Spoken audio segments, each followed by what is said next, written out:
within. I'm sinking in the hollow ground. Nothing can stop me wanting you somehow. I won't let it die. I can feel you when you're not around. When the night gets cold, I won't be alone. We won't be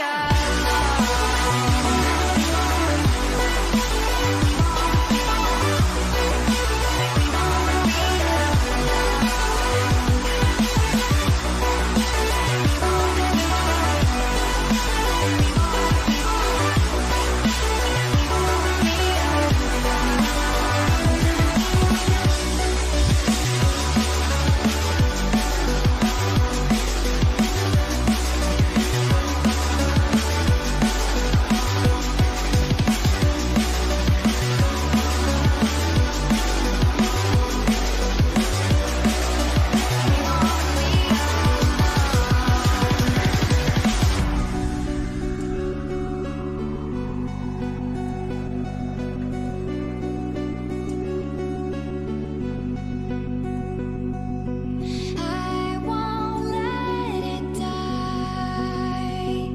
I can feel you when you're not around. When the night gets cold, we won't be alone.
Oh, angels sent from up above. You know you make my world light up. When I was down, when I was hurt, you came to lift me up. Life is a dream and love's a drug. Oh, now I think I must be my user. When I I was a river, dried up. It came to rain or flood.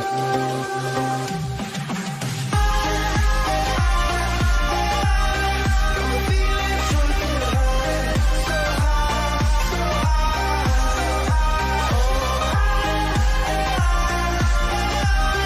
I'm feeling drunk and high, so high,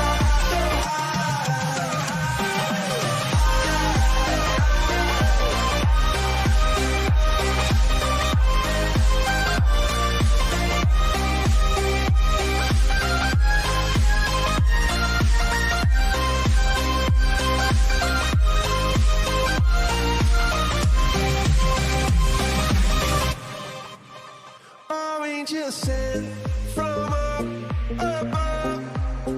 I feel it coursing through my blood. Life is a drink, your love's about to make the stars come out. Drink from me, drink from me. Pour on a symphony. When I'm low, low, low, low, I'm feeling drunk and high, so high, so high. I'm feeling drunk and high, so high, so high.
mistaken. And the violence caused such silence. Who are we mistaken?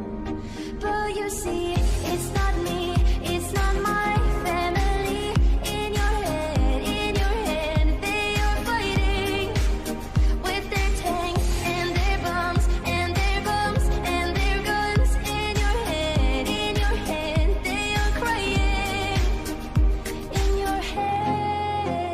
In your head, zombie, zombie, zombie.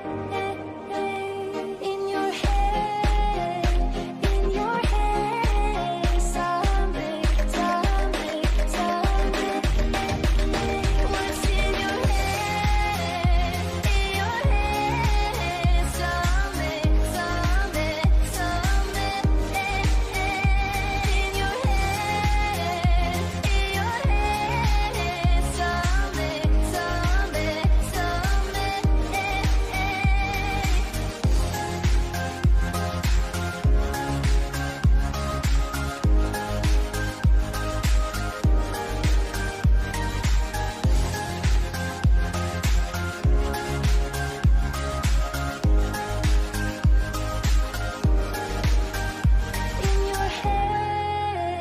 in your head, zombie, zombie, zombie.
out of my mind.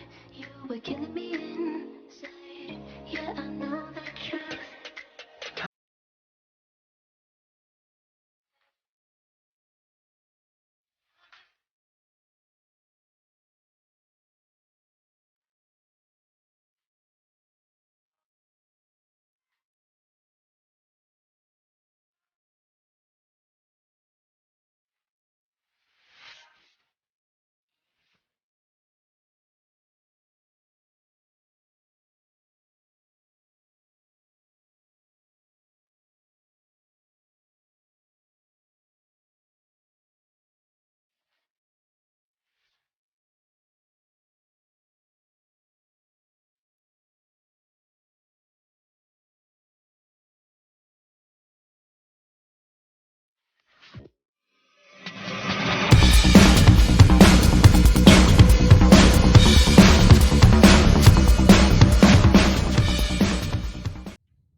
Everyone, and welcome to the fourth and final qualifier for the DAbo Gaming League. I am Nico, joined here by my good friend Kyle. How are you doing today? I'm doing great. I'm excited. I'm really excited. So the two teams we have today are CC Esports and Architects of Souls. There's actually like three Architect teams, three Architect of Soul teams in Big this org. bracket. Yeah, big Oregon here. But yeah, they're actually playing right now in the finals for the last spot to the invitation to the big grand final that takes Mm-hmm. place next week. Yeah, it's going to be some exciting action. All these players going to be competing for their prizes, as we do have some prizes to give away for these qualifiers on top of the grand finals. We have a few cash prizes coming out for that, and third place today will get some headsets. Second place, I believe it is the cameras, right? The webcam, yep, and then the I do program not want to inside. get that wrong. Mm-hmm. Yes. And And yeah. the first place gets that invitation and the travel laptop backpack. But yep, and other than that, before we hop into the final, we just want to quickly thank our sponsors, of course, DAbo Donor for hosting this awesome event. Guys, Mm-hmm. keep getting your sandwiches. Most of you that actually, signed up for this qualifying series and stuff like that, you got that chance to win that chair. Awesome for them on that. I'm also Serious for giving us all the peripherals to give away for the prizes, all those headsets and stuff like that. And of course, Riot Games creating League of Legends and all these skins to give away. But I'm excited. I think we can start hopping in. I think the players are getting set up in the lobby now. Yeah, And players are probably eager to get into this action. we have a lot of high rated players in this match, so it's going to be really good. We do have some familiar names like Aggression. I don't believe this is the same team that he was on before, but this is a new roster he's on. And also Kitty Gonna Jump, who I believe he subbed in for, who was it last week? Legion, I think. Legion, yeah. I think he subbed in for Legion. He was playing top lane. He was the Mhm. Scion that was doing the crazy stuff. So Oh very yeah. excited to see Kitty going to be playing again. I don't know if he's going to be going top or if he's going jungle or what's really going on for that, but definitely going to be a lot of fun here. Oh Seems like, yeah. He's an explosive player. yeah. And again, so really quickly, while we keep waiting, we can talk about those teams that are already waiting in the grand final because there was 4 qualifier series like this, Mhm. and so we're gonna have 4 teams on the 8th that are gonna battle for the prize pool money. So we got Clumsy Execution, who took the first week. We have Forbidden Stars that took the second week, and we have Lethal Rage that took last week. So 3 powerful teams waiting to see. They're probably watching right now, waiting to see their competition. Who's gonna be, the next team that comes in, but. Mhm. I think it's CC Esports today, and then Architects of Souls battling it out. See how some drafts go. We've been seeing some interesting drafts in the past few weeks, but they work out. I mean, these players they know what they're doing. They know the champions that they can play, and a lot of them seem to have some very defined game plans going in. So I'm Yeah, I excited to see if I that's the did case like here. that. Yeah, it seemed like I mean, the first week, I feel like it was touch and go. Everyone was kinda, like, testing it out, getting comfortable in the league, like, they were trying some crazy strats and stuff like that, but now we have, like, a really defined, clean gameplay, and I'm really excited to see, the last spot. This is, like, the last 2 teams really duking it out. There's no next week no more. It's been 4 weeks of this, and Mhm. this is if you're gonna play your best, this is the time to play, but Absolutely. should be hopping And to draft any moment here, though. yeah, Usually players just probably getting getting set, ready out here. They're but warming yeah, up. we've got some. I believe we got some one. Oh wait, Kitty Gonna Jump. That was the Riven player, I believe, actually, that they banned out the Yeah. Riven for. Oh, I hope we get to see that, man. I love watching a clean Riven, but yeah, we got Yeah, I some haven't seen interesting much. one tricks out today. We have Spizzer. I don't think a name we've seen so far that has 124 Kale games. I think that's like the highest Kale games I've seen on any account ever. That's Well, incredible. as you bring that up, I mean, what are your thoughts on Kale as a champion? Like, if they were to go for this, is I it mean, going to be effective? I think it has potential because, sometimes in these type of, more amateur tournaments, like a team isn't able to take advantage of Kale's weaknesses earlier on and really punish her. So if he was able to get that support and get scaling with Kale, I feel like Kale would be in a huge issue for any team to deal with later on. But it's just getting to that point is really tough. But other than that, it's just I feel like it has matchup issues, especially with if they play it mid. I believe the only place it would be really able to do well is top because mid players in this tournament they're just locking in like a Kali, Katarina, every assassin, Assassins. you name it, and just running you down. So it's gonna be a tough matchup if you choose to play it. But again, someone with 124 KL games, if anyone knows how to do it, it's gonna be them. Yeah, and that But level 16 is pretty similar to anyone who wants to play Kassadin. You hit that level 16, and there you mhm, are. You have your fully upgraded ult, and you're ready to go in. But for you're Kale, ready it's a to little rock. bit different because it's the passive. hmm But she And does here we pick up. are. We are rolling into the champ select currently, as pick and bans are going to begin. We have a Xin Zhao ban for the blue side Yeah. immediately. One of those similar bands like Nocturne where it's like really strong champion ban, but a Rengar band. Wow. Maybe potentially played it in the last few games here, like in the tournament, maybe something like that. I Yeah, got some possible. information. I don't believe I saw Rengar on anyone's thing, but maybe streak good ban. The Nocturne, of course, coming out. Still strong, still strong.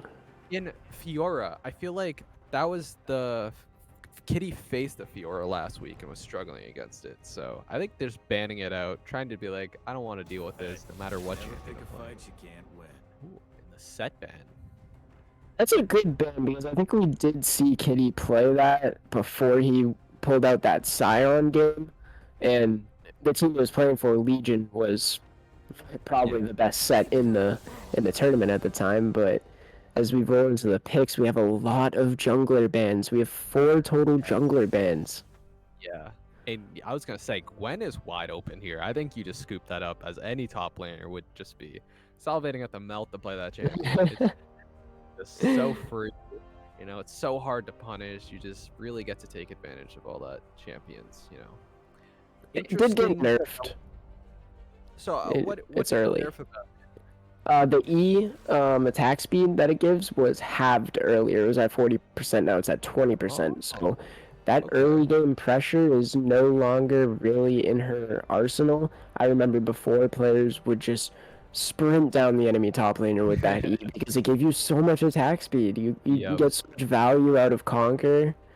hmm But unfortunately that was nerfed a little bit, so the early game is going to be a struggle for any Gwen player. I see. That's interesting. Camille getting picked up. That is Kitty gonna jump second most played champion, so probably another comfort pick if it is going on to him as well. And then the Trundle. I mean, potentially like most likely a jungle Trundle, but could be going support. I believe I do. Seen it in the support I've seen role.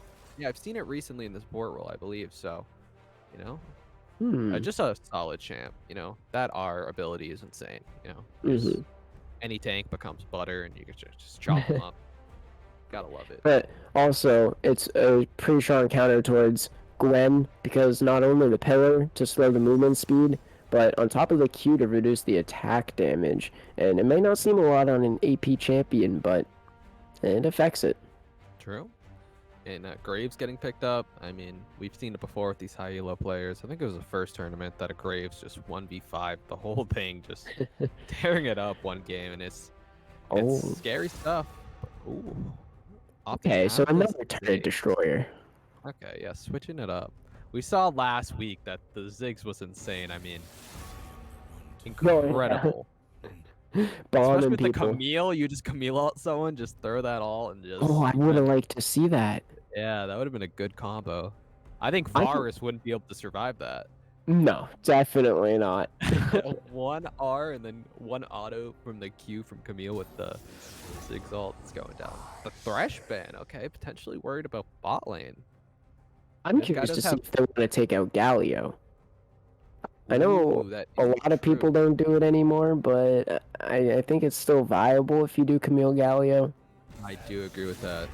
And I feel like even if it was Trundle Jungle, I feel like that would still just be like pretty strong. Like 2v1 top, I honestly think like 2v2, Camille Trundle potentially could beat Gwen Graves, at least earlier If they on. can get onto one of them, hmm I think So- that's a win for them.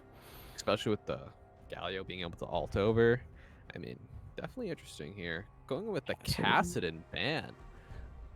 We were just talking about Kassadin. Yeah. I mean, Another. How is Cassidy strong into Katarina? Yeah, I think so. Okay, because Rap Struggles Kid, early, but late, way stronger.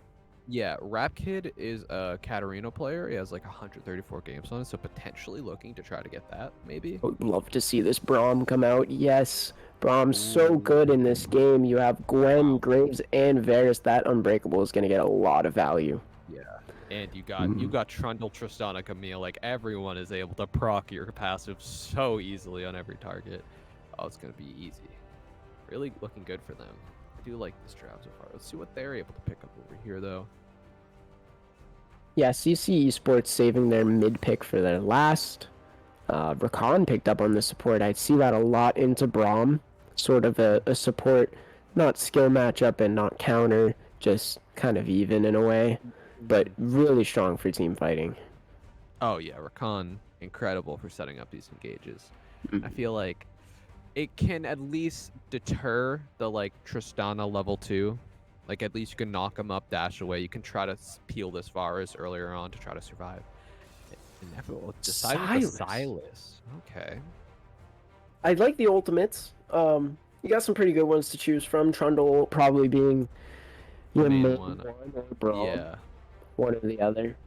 Yeah, Uno reverse card. He's like, I'm taking your stats. It's like, I'm taking yours, sir. Let's just trade stats here. But let's see what they do opt in for the mid pick here. I wonder if he's going to go with the Katarina since it's wide open. He also plays Vladimir. Ooh, okay. He does have a bit of game on Victor. Victor, so I do like the control mage here.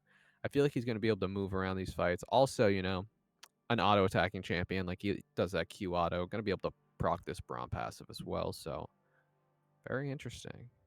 Yeah, two very good drafts out of both teams. Sorry. Mhm. CC Esports a little bit tankier, but I mean Architects is going full team fight in my opinion looking at this draft. Oh yeah, and that's the thing with CC Esports. I feel like they kind of, I believe they were doing this draft. I think it was the Team Kitty was on last week as well. They do these kind of drafts where they're able to disengage and engage. Like they've got a bit of engage with the Camille, but they've got Braum, they've got Trundle. Like Tristana has her buffer. Victor's movement's insane in fights with dropping everything, like just dropping these big damage pools everywhere. Where like you can disengage, re-engage. So it gives them that fluidity in team fights that I like, and it's always really helpful in like these big scuffles. So, but if I mean on the other side, if Architects is able to find their engage, it is going to be a very very sad. Victor Tristana getting caught by that engage. They're not going to walk away with it, but One good Varys ult could lead to a one team fight depending on who it hits, and if Braum does a very good job at defending both Tristana and Victor, then there's no need to worry about the Varys ult. And then you have and to worry about the Rakan. And finally, I think it's finally becoming a staple in these tournaments now that we are having the double teleport for both teams finally. Instead of them Oh, opting into okay. Flash Ignite, they're finally taking the teleport Ignite. Both top laners taking it as and the mid laner Victor taking Flash Teleport, of Ooh, course. Graves Victor going teleport. Chad Graves, taking that Oh, ignite. of course. I mean, I honestly think he could probably take advantage of if he like catches Trundle at like a Scuttle Crab. I think Graves does win that. It'll be hard to stick onto him, but potentially could get a kill if he was low. So maybe Yeah, they'll be able with to the pull something off. ignite, kind Hmm. of kind of counteracts Trundle's whole kit of wanting to Yeah. heal. So really good 1v1 potential. Hmm. Very smart taking that. And yeah, it's gonna be interesting here. Yeah, we saw a lot of jungle focus on the bans, but it doesn't seem like either jungler was really worried about it. As I mean, we have Graves and Trundle, Yeah. and Trundle has been rising up in popularity. That pillar is a force to be reckoned with. Doesn't do damage, but Yeah, probably the but best part it's about his just kit. yeah, it's kind of like the smoke screen from Graves, where it's not like an ability that like visually you see and you're like, oh my god, that's insane, but it just has so much value. Like you just get slowed, you can get walled off. I mean, like you could even like catch like the Tristana buffer jump, I'm pretty sure. Like you can I catch think her you can. mid air, I think. So there's some weird interactions I've seen with that pillar that I mean, some of them I don't even think Riot intended, Yeah, just like smush him in the walls. yeah, smush them in the wall so you squirt out the other side and stuff. I'm like, what am I even seeing? But Yeah, definitely gonna be fun. I mean, Graves W as well as Smokescreen. That is the most annoying thing when you're bot lane and you're just auto attacking a minion and you're blinded. You can't see anything and you're slow and you're like, where am I? What's going on? And then you come out of the smoke and your support's dead. You're half HP, and it's just a nuisance. So definitely gonna be a lot of fun. I wonder who's able to get the most like ganks off because I feel like Graves can go bot. He has a lot of gank assist down there, and same with mid. But I don't know. I feel like going bot as Trundle with Braum and Tristana is he able to really get anything or Yeah, no, I think Braum, Trundle, Trist is a really strong three-person lineup to have on the bot side. I think Mhm. Graves might have a better chance at ganking top with the Gwen, Mhm. especially post 6 because Gwen's gonna have access to the slow on the needles. Oh, So true. Graves is gonna be True. able to easily kite him, and with a red buff, I think Graves is probably the scariest champion in the game with a red buff, actually. True. Yeah, he's just on you. You can't get him off. It is terrifying, but as we do hop into this game, I'm interested to see if there's any invades, Usually the first Before game, yeah, first I, game I usually want gets to just weird. say, like, before we get into this game, I want to see if anyone in chat wants to put out their predictions on who's gonna win. I think I'd like to Yeah. see a little bit of that. Yeah, See that would see actually what be people are fun. Who do thinking. you think is going to take game one? Is it going to be Architects or is it going to be CC Esports? Oh, I Yeah, was going to say a couple of we people do have a pause. disconnecting. Yeah, a couple of people disconnecting and reconnecting at the start. Maybe Oh, some good time to FPS do some issues. predictions. Yeah, so if you do have any predictions, drop them in the chat. We'd love to see them. I mean, what do you think, Jack? Who do you think is going to Oh, take this one? Just solely off draft and what you know about some of these players, who do you think takes it? I kind of like CC Sports Draft. Really? Okay. I like the Trundle. Trundle's really good with Braum. Mm-hmm. And then I think Camille is one of those champs that people undermine a lot.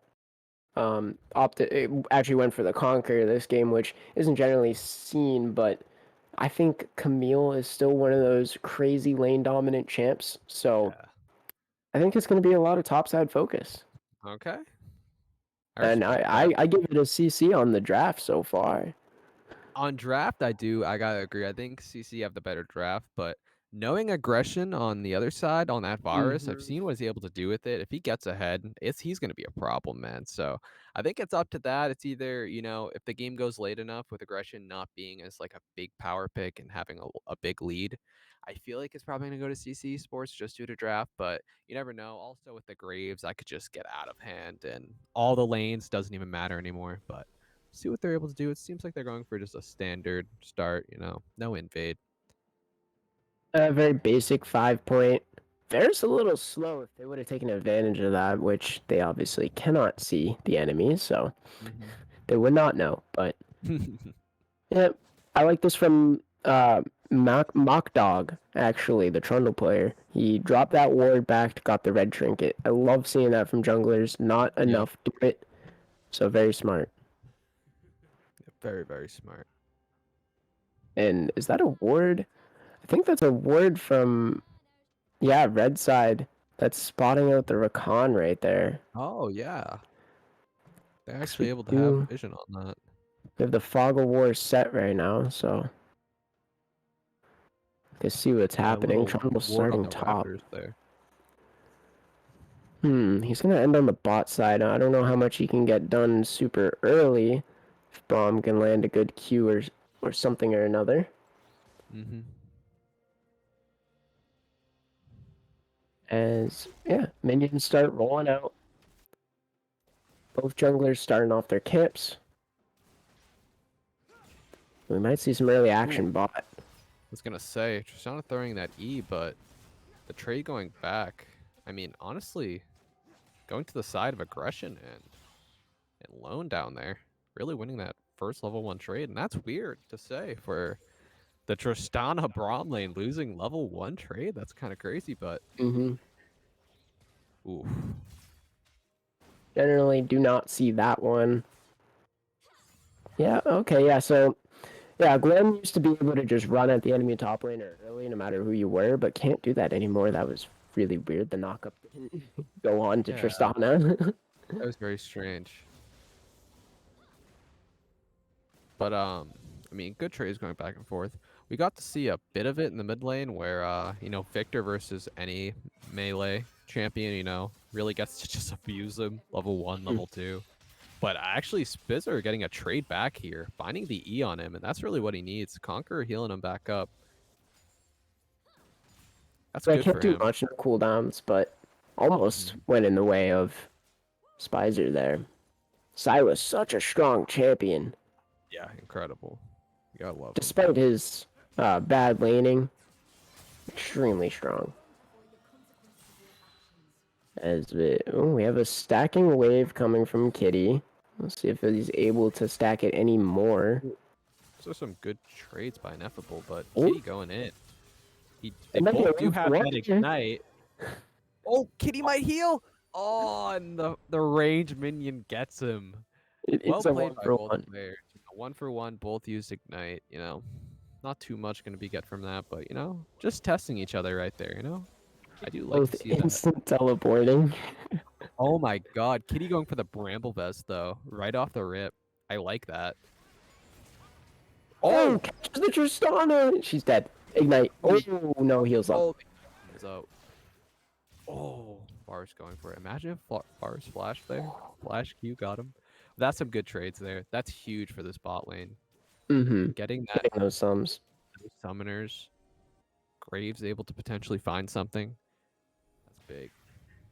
Ooh, Rap finding both of them there.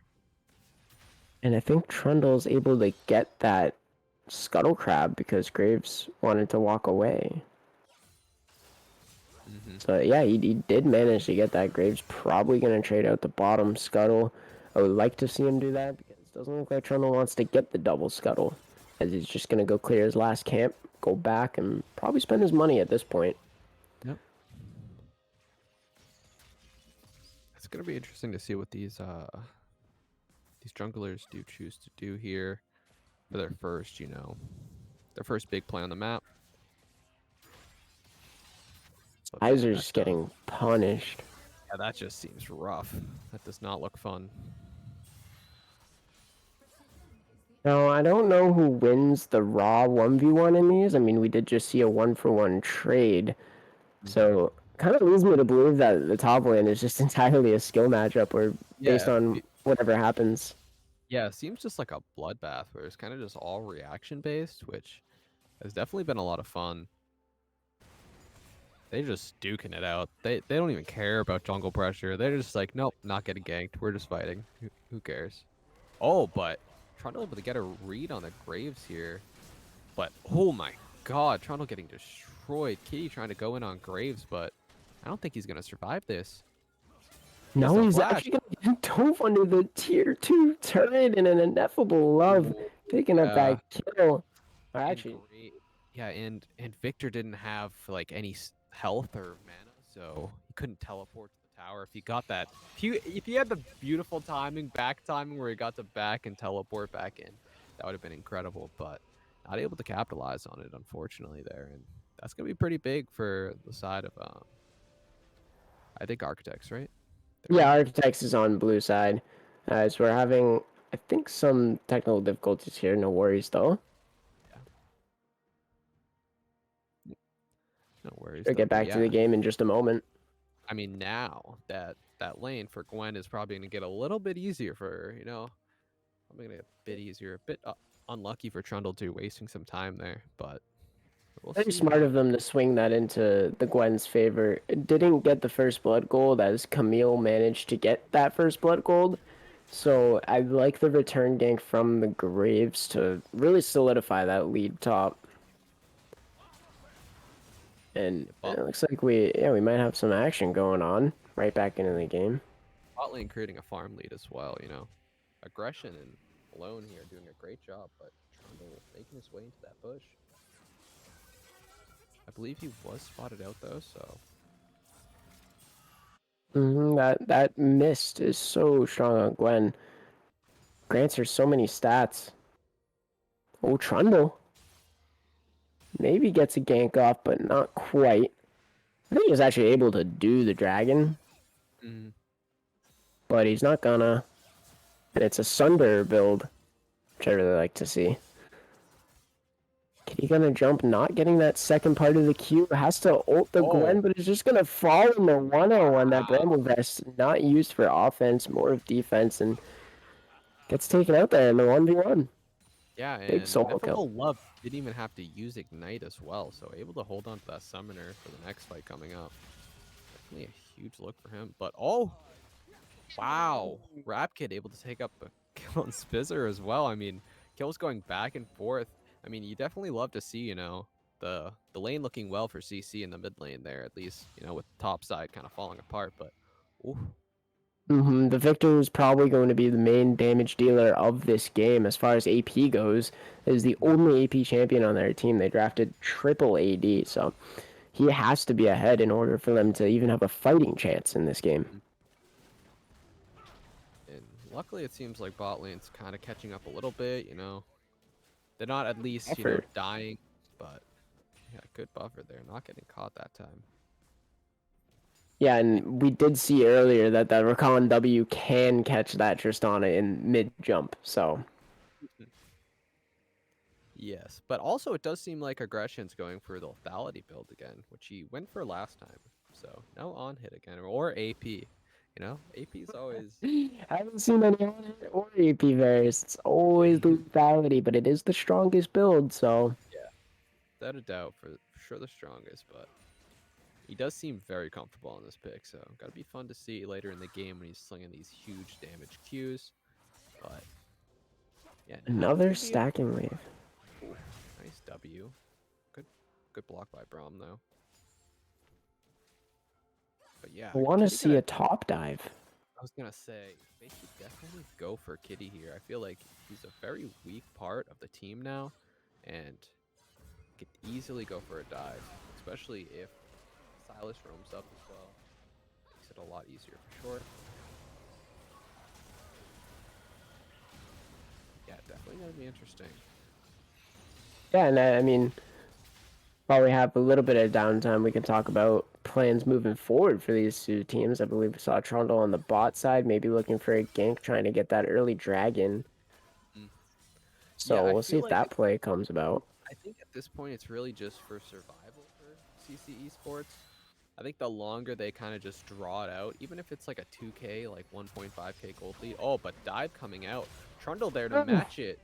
Oh my god, nice ultimate by Tristana surviving, and Silas probably going to be able to make it out. Failed flash by Matchdog. Unfortunate. That's Not not what you want able to see. to get it, but very unfortunate.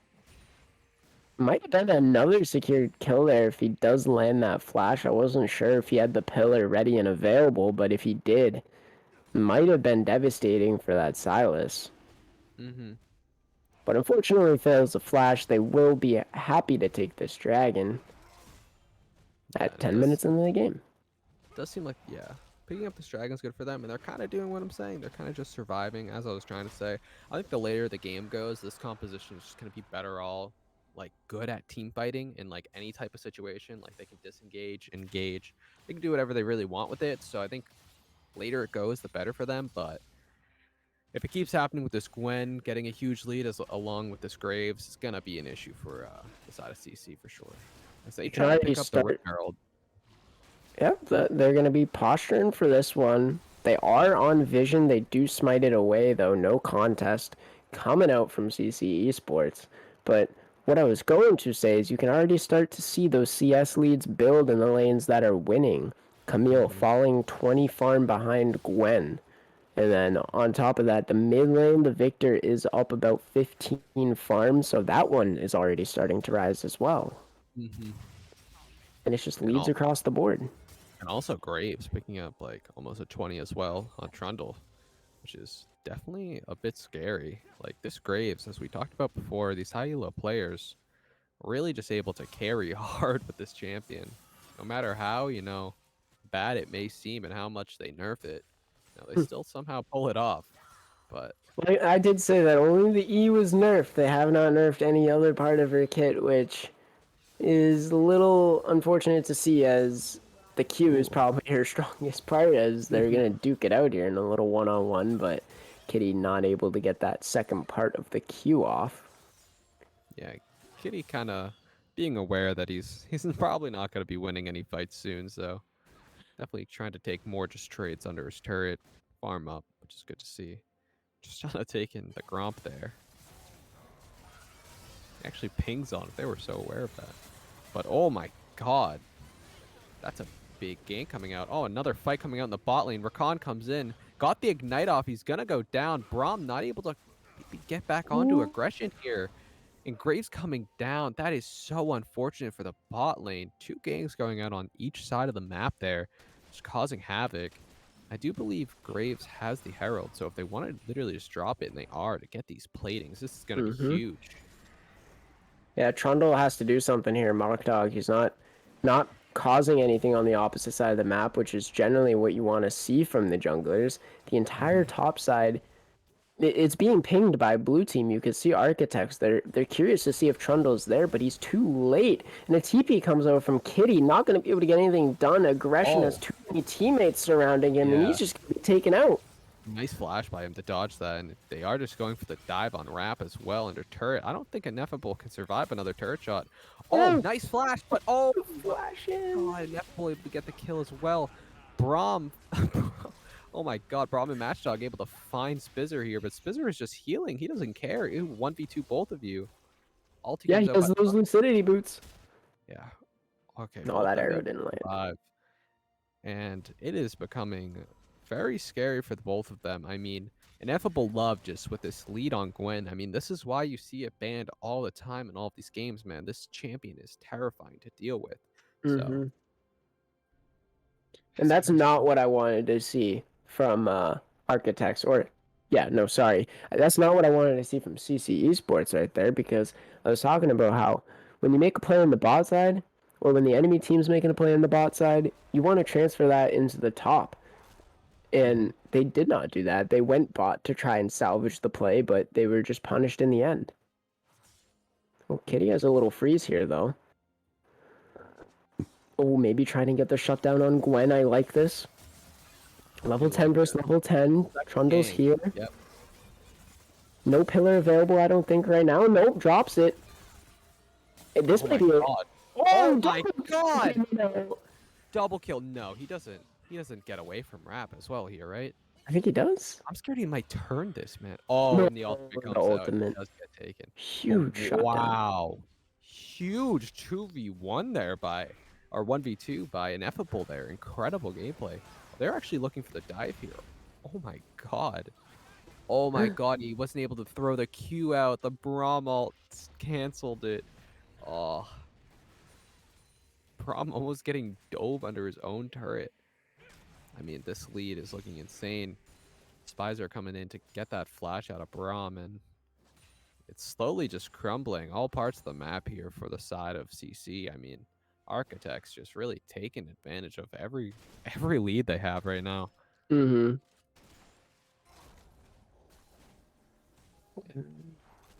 I am interested to see what does the Tristana actually opt into here? Does she still just go Kraken Slayer, or I think you got to. I feel like you're gonna need the damage, right? I think you can go shield bow. I was gonna say shield bow might be the play potentially, since you have buffer, and I mean you're dealing with a lot of poke, but when you get chunked half health by this virus, you're like, well, that's it for my health bar. I can't get that back. It's a little I like unfortunate. the Triforce build from Kitty on the Camille. Notice that there's no tanks on the other side, so Sunder is probably not your best option. Trundle did go for it, which I don't like. I would have rather seen a Frostfire build, because I think the more tanky you get, the more of a chance you have in these fights. For sure. I do agree. But we do have a bit of technical difficulties again. I am very interested to see how what do you think Silas finishes his build with here? Definitely an Everfrost. Everfrost for sure. Yeah. Is there any game in which he doesn't go Everfrost? I have seen some other builds I was gonna say I've seen some people go some other stuff sometimes, but I feel like Everfrost is just the most universally, like useful one. Like you'll always find a way to use it. I mean, A good one that I've seen and tried out is the Manamune Riftmaker. Manamune might sound a little troll on him, but his passive has AD scaling, as well as the extra damage from the Manamune applies on your W and your Q and your E and whatever ultimate you get as well, and it's a crazy healing build. wow. I actually would like to see that. I love that. But I mean, Everfrost, one of those amazingly fun items, man. I love it. You just run up to someone and just slow them, Perma like CC. root them, and they're just like, oh. I like it on Rise. Rise is the Like funniest you champ with could it. like Rise and like Annie, where you're just already getting like point and click free CC, and then you layer more on top of it. Oh, that stuff is always so fun. And does seem like the bottom lane for the side of CC going down there, but Spizzer actually going down to Rapkid in the bottom lane. I mean, kills trading back and forth, but definitely more beneficial for the side of Architect here as a posture to actually take this mid turret, opening up all the outers. Yeah, break open those outer turrets. Open up the map for yourself. They can basically, live in the enemy jungle at this point if they really wanted to. Mm-hmm. They could walk up there, get whatever wards they need out, and now they're probably going to start stacking whatever soul this is. It's a Cloud Soul, which, whew, Cloud Soul on the side of Architects is something. Yeah, and most people on the side of Architects also finishing their second item here, so I mean, it is going to be very stressful to try to fight them on the side of CC. You're going to need some like perfect layering team fight, some engages, some disengages. Like you're going to have to play so clean to win these fights now that I think they could literally just start. Honestly, they might be able to go for an earlier Baron here. I mean, the lead Mm-hmm. they have, they set up the vision. I'd say the only problem with an early Baron is the Varus lacking DPS on the Baron. They do have the damage Graves as well as the damage Gwen, and Gwen actually gonna take a 1v1 with Kitty, gets the third Oh, part of the ult off, and it just one-shots him. it just one shots them. He's just gone. He's just dead. Is he gonna be able to 1v3? Maybe a TP comes out. Another TP comes out. That's gonna be Rap Kid. He's here on the Victor, trying to salvage this play, but the Trundle ult is stolen away by Spizer. What a chaotic bot lane fight that was in the end. It's just a 1-for-0. They're going to try to regain their jungle here. Mock Dog clearing out some wards. Rakan almost going into him. That would have been highly unfortunate. That would have been very unfortunate. But we'll see here. A dragon coming up in about 30 seconds, so definitely posturing to look for that now. Since Revert Graves. I've never seen that. That is interesting. I mean, you get your money in stats, I guess, technically. It's Yeah, pretty good. it gives it like what, 70, 60, 80 or something. And then whenever you press E, your next auto is going to be doing some damage. And he doesn't have mana problems, but ooh, big fight, maybe. Oh, they're going for a chase here, Stopped. but disengaged by Braum. I believe? Yeah, no. Just the Braum ult. I was gonna say, did Trundle ult there or no? But he did not. Yeah, Braum ulted, but Trundle didn't. Actually, that's a I'm visual sure. bug. Oh wait, no, wait. I swear, Braum ulted there. No, But that's it the says pillar. That was it. oh, that was a pillar. I was like, I saw like this giant icicle, man. Are you sure? But yeah, no, actually, Braum didn't ult. Actually, that was a pretty clean disengage by them. Not really. Yeah, the able pillar hit to- like 40 people. That was a crazy pillar. I mean, that poke coming up from aggression, though, man, that's gonna be annoying once he finishes his man immune here and gets his next few items. I think they can posture towards this Baron. They weren't able to get the scuttle, but they can definitely regain some ground as Kitty runs into the Rakan, thinks he's alone, but notices that his entire team is there to back him up. Yeah, Kitty also not really doing too much damage to the Rakan there. I was actually surprised. Like, Rakan walked that off pretty easily, but actually, the Rakan actually opted into the locket this game instead of the Shurelias, which I mean, I've built both. I mean, I'm a big fan of Shurelia's. I feel like that item's insane and also really fun. I like going fast, so. But opting into the locket this game. Yeah, more defensive, maybe worried about the dive. There's a lot of dive on the side of CC, so Yeah. we'll see if they can even coordinate that, as it was the Kraken. We were talking about that. The Lichbane is now finished up for the Victor. He is very strong with a 50 CS lead over his opponent. Yeah. So The I Victor think he could can challenge him. Yeah, I think the later this game goes, that Victor's also going to become quite a bit of a problem because Victor scales quite well into the late game. He becomes this monster that is one-shotting everyone, but is also so slippery. But Yeah, people see, forget about Victor. mm-hmm. So strong with that Q, and I think he has full upgrades at this point in the game. He has about 200 farm with 5 kills and an assist. He should have all of his abilities upgraded by this time. His aggression believe stopping Dem's back there with a Q that probably took off half his health. No, only a little bit. Yeah, But I think Victor can actually contest this Gwen. He has the wave clear and he doesn't need to get close to her, so there's no actual avenue for Gwen to pick up a kill. and they both have teleport, so if the Oh, Baron does start here, as they are trying to sneak it here, let's see if they have an idea on what's going on. If they do catch it, but they both can teleport at any moment, so I think they do have an idea. Actually, the Gwen's teleporting now. Bramall comes out, flashes away. That tool is no longer there. Rakan going in, huge knockup.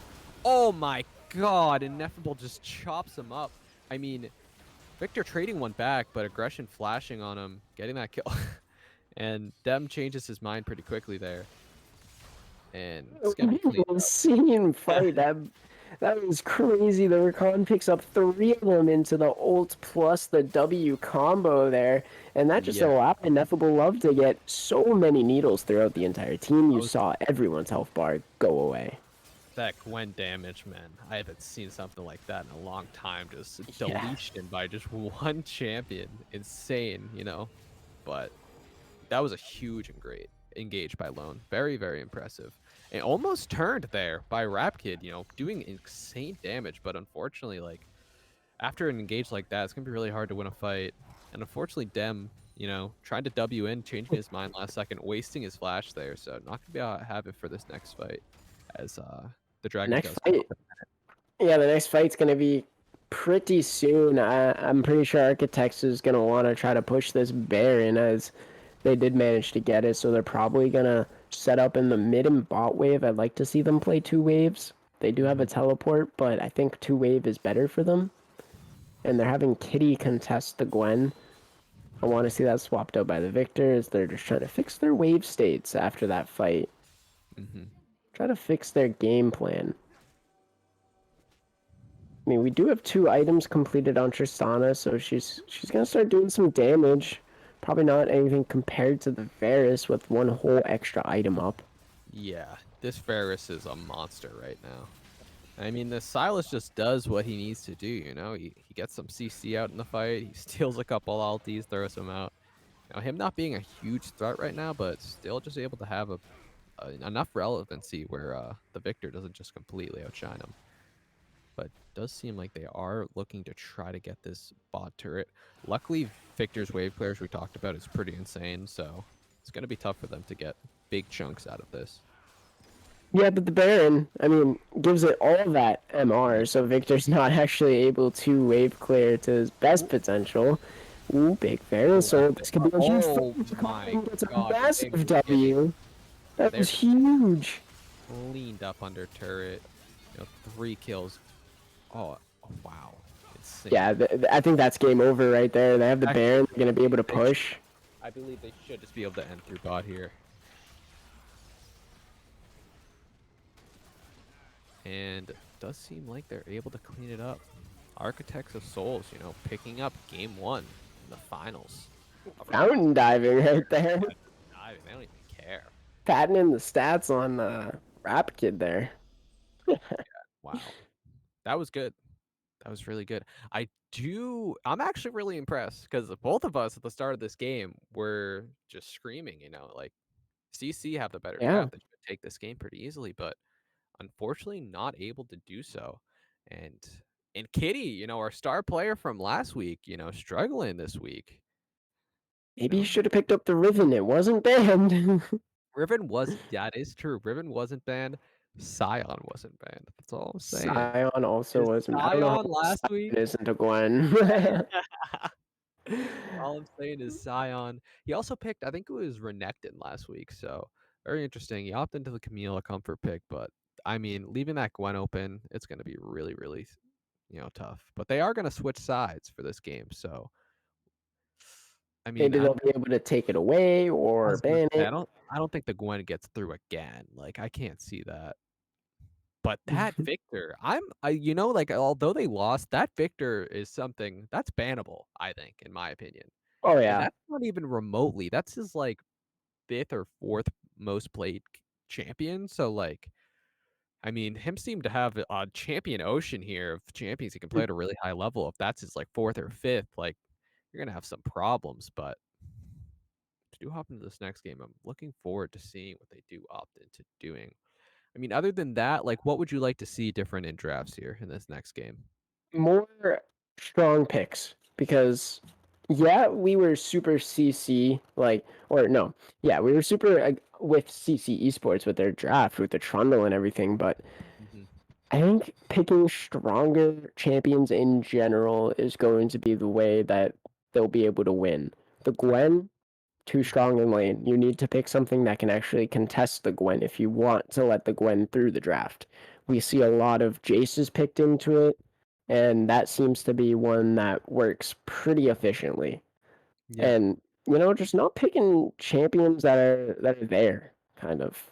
Yeah, I was gonna say the champion I'm surprised didn't get picked was we see all the time in the jungle role specifically is Viego. We see him Mm-hmm. all the time picked in this tournament series where every jungler or even mid laner are opting into picking it if it's left open. And opting into the Trundle instead, I mean, I respect it. It does seem to be like Matchdog does play it a bit on his match history, so I mean, I guess it makes sense, but I feel like he has a bit more champions that he could have chose there, but maybe gonna switch up the draft here. I think they fit more with a bit of a more aggressive play style I'd like to see from them. Just get active and like I feel like that also always does well in lately in this at least in this tournament where if you're just playing aggressive and you're just in your enemy's face, getting kills and stuff, I feel like it usually works for you. So it's gonna be Yeah, interesting to see what they opt we to do. saw some lack in like macro in a way. When there was a big bot dive, they tried salvaging it and it just did not go in their way of CC. Hmm. Trading those sides and looking for things that are going to put you ahead, but not going to significantly put you ahead. Just getting gold anywhere you can. Yeah, I agree. And I don't know. I feel like it just fell apart like for top side like that Gwen got so out of control, and I feel like Trundle used so much of his time and like efforts to like keep killing that Gwen, and it didn't do anything. Like the Camille didn't get rolling, the Gwen just still killed your whole team. I feel like maybe if they focused, like more bot side heavy of just trying to take advantage of the Rakan Varus down there, just diving repetitively with their Victor and such like that, getting leads on them, potentially could have been a different game, but unfortunately, doesn't look like the case as we do try to get our players um, into pick and ban here. They are just trying to hop in the lobby, so should be any time here. They want But to pull a little pause off here in yeah, between the matches. just pulling a little strat, just thinking a bit. Thinking about their next game. You know how it goes. They got the coach in. They're going to that. Oh Everyone yeah. got that eSports room. They got the projector up. They're just replaying each dive that they Quick failed. VOD review. Let's go. Let's Quick, go. like a Drop. 5-minute VOD review. They've got a guy in the back actually making a highlight reel of everything they need to go over. You know, I wish I aggra had a guy like I that. mean, the amount of time, like we got 3 teams from the Architects of Souls at this point. I wouldn't be surprised if they're in some like, like penthouse gaming house, with a whole step. They got a personal cook over there. I swear to Maybe God. maybe we'll see architects in LEC. Yeah, maybe. Ooh. Architects in the LEC. Yes, But sir. definitely a lot of fun here. I mean, if you're just going blind here, we were doing the predictions. Who do you think? You think CC are able to take this one back, or do you think? Do you think? They get a good blue side draft. They All get I'm saying is last week Kitty like debatably inted on Renekton in the first game, and then second game popped off as Scion. So I mean, Kitty's due to pop off this game. So let's get that into is that true. half. Kitty's time has come. And he's ready. He is cooking up in the lab. He is like, Coach, pick me Ribbon. That is it. I know. I'm very surprised you didn't opt into it. I was so excited to see it. It got so many bans in the last 2 weeks here that I was just really hoping to see it, but Every unfortunately, game banned. It was insane. We just kept seeing it it. actually kind of makes. Actually, no, they picked the Gwen first, so that's weird because Ineffable Love is actually a harder Gwen. I mean, Camille one trick than he is. He actually, they both one trick Riven and Camille, but Ineffable Love also has like 76 games on Gwen, so I guess it makes sense. They're both Maybe Camille Riven one tricks though. That's crazy. maybe Kitty doesn't play enough Gwen or That against enough Gwen I to know, but like, understand it. yeah, but like, I thought it was weird because like, I don't know. I guess there's no really pick you can do because you like picked Camille into the Camille one trick. You know what I mean? Like, I Yeah. feel like that gives the Camille one trick that's playing a different champion the advantage. Where like they know how to win the matchup because they've lost it on the Camille side. They know exactly what's annoying, but I mean those fights were actually pretty close, at least earlier on, but not They able had to that do it. one little trade in the one-on-one, both dropping the ignite on each other, dying to the last ticks, basically. I don't know. I want to see the Jason to the Gwen if they are gonna let that one slide through. I think Jace is extremely strong for some odd reason right now, Yeah, and I think it's because he can get in her face. I agree. Yeah. And he's able to like when he doesn't have to, like he can also just like weave in autos during trades, like or at the end of trades where like I don't know. It's interesting how that matchup works. And it also goes so well for him. But I agree. I'd hope to see that. I mean, I don't know if any of these people play that, but I would like to see that. I would just like to see something different. I don't want to see the Camille again. I don't think the Camille really worked well, especially for the composition they had. I feel like they can definitely work with something else here, but we will see. Yeah, no Galio is picked up. No Twisted Fate was picked up. I think a big one that is recent is the Twisted Fate with the Camille, because once you lock them in there, then you just teleport over with a gold card, and then they're dead. Salutations, brother. We're about to, yeah, hopefully the gold card, as we've seen many, many of times. Red card Sometimes Reginald it's coming in. blue. Sometimes it's blue. Sometimes you got a colorblind Twisted Fate, and you don't really know what he's throwing, but you got Oof, a that would one be out of tough. three, 1 out of 3 chance. You might get done. 30% chance. But yeah, I'm very interested to see. I mean, also Squiddos, I believe he was the Silas player. He plays a lot of Zed. So, me and Zed. I'm always trying to Hmm. watch that. But we'll see what they do opt into. It does seem like they are getting ready here. We're about to hop into pick and ban. So we should get game 2. Before we do hop into that, once again I want to thank our sponsors, DAbo Donor hosting this wonderful, wonderful tournament series we got here. Definitely a lot of fun. This is the last qualifier we've got. So usually this is where I say, sign up for the next qualifier, but this is it. We already have 3 teams locked into the grand final that's going to take place next week. And one of these teams here in finals are going to be able to take that. Also, thanks Serious for the peripherals, all those prizes for us. We definitely do appreciate that as well. And, Riot Games for making the wonderful game and giving us those awesome skin prizes. But we do hop into it, and no surprise there, the instant Gwen ban. I mean, it tore up last game. You gotta just get it out of the I think way. he plays Gwen. I think he plays Gwen, man. I think we're not letting that go through. No, I don't think Kitty plays Gwen is what I'm saying, because Oh no, yeah, probably not. They don't even want to try to risk it. yeah, their first Also, I pick, mean, they're not doing it. But even if you do, like, if he picks Gwen, you gotta ban Camille, because he obviously knows the Gwen-Camille matchup like crazy. He just, destroyed you in it. But, I mean, Xin Zhao ban going out, that's one of those. Again, with this Rengar ban, I don't know who plays Rengar. I don't see it on the Yeah. OP.GGs. I haven't seen a single Rengar player Is yet. it just like is it a meme?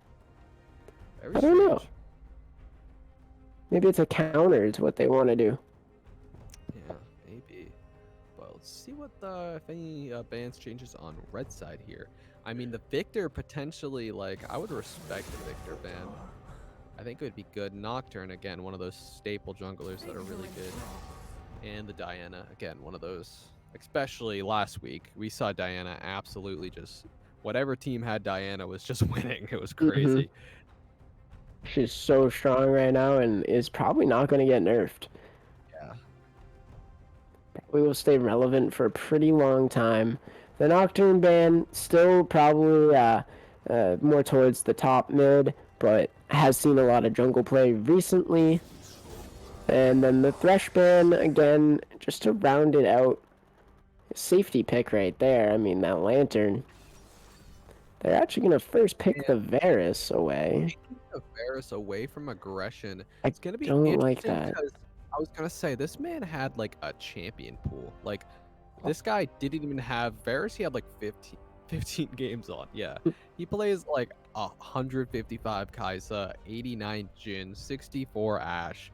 Like, he's got a champion pool. I'm not sure if I like that because I feel like, again, but opting into the Ezreal, man, again, that's not one of his top played, but it's definitely a more safer champion to go for sure. I was going to say, they could just, again, they're going to go Leona or Nautilus. I was going to say, they could go so hard here, like, they could go so heavy, but oh no. The Ezreal Morgana, I faced this lane before. Oh no. It's going to be probably Leona picked up.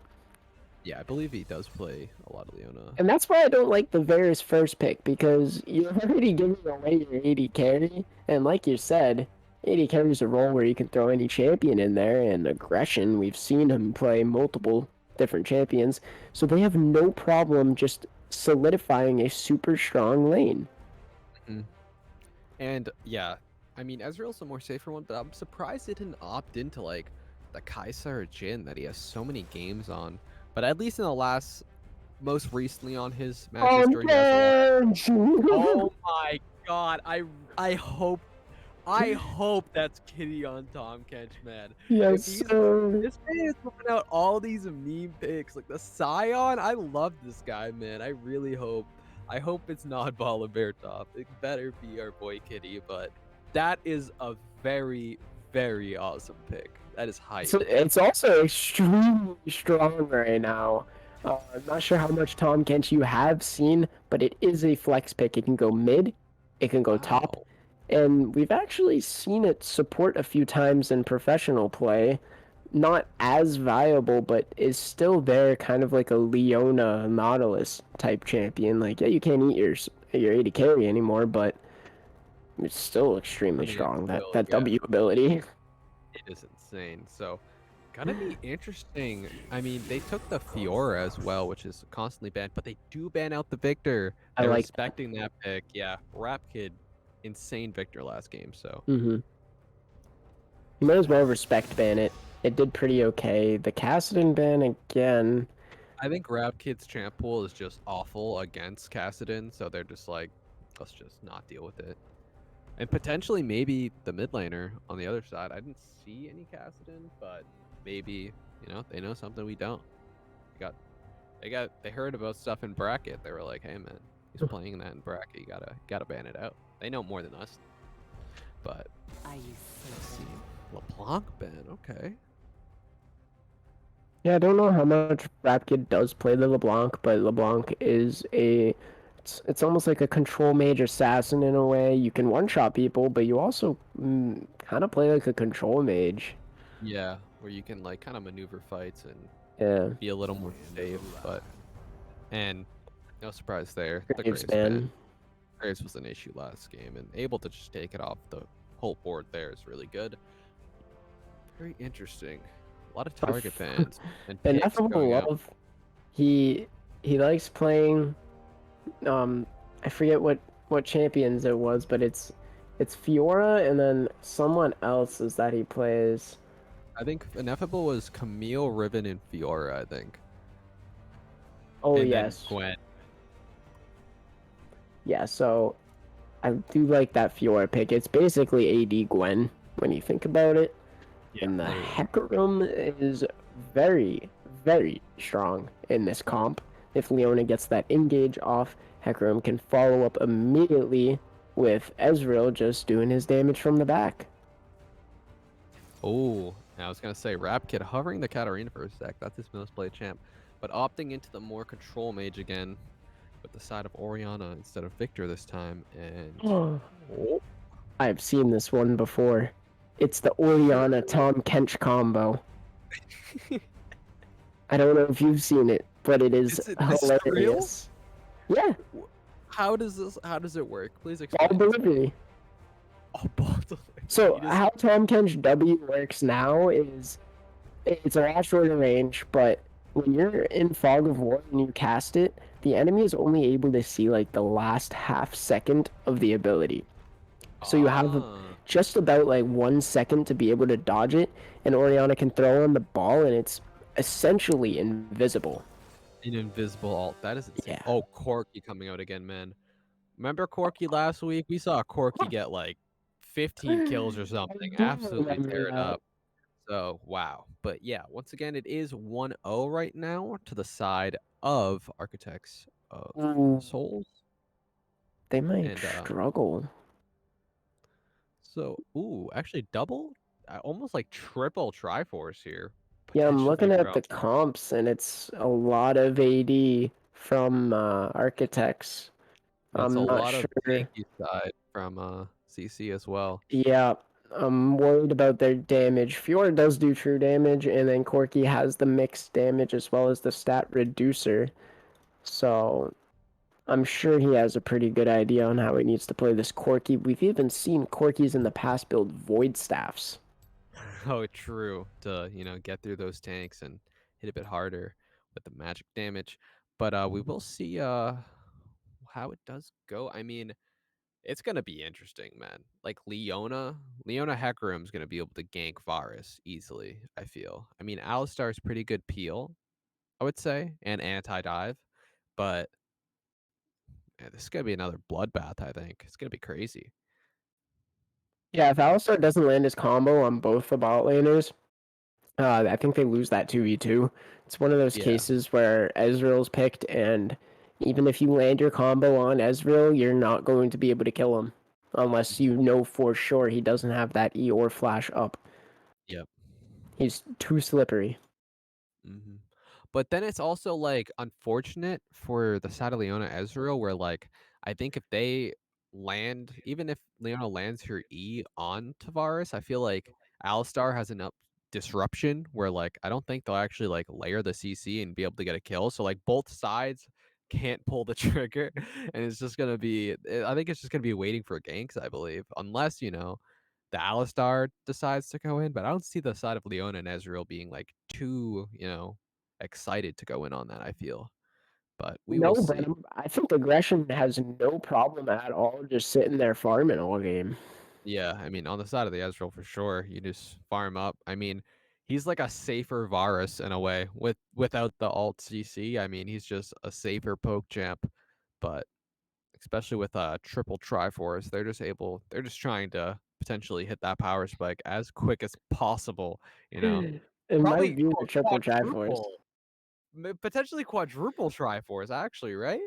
I, With I, Hecarim, uh, I think it'll be a Hecarim, Sunder game okay, true. Sunder's probably the better option, but for all of regardless, them. those the Triforce-esque items, Sunder, Triforce, they're all trying to get those most likely in. Actually, Fiora does not go that.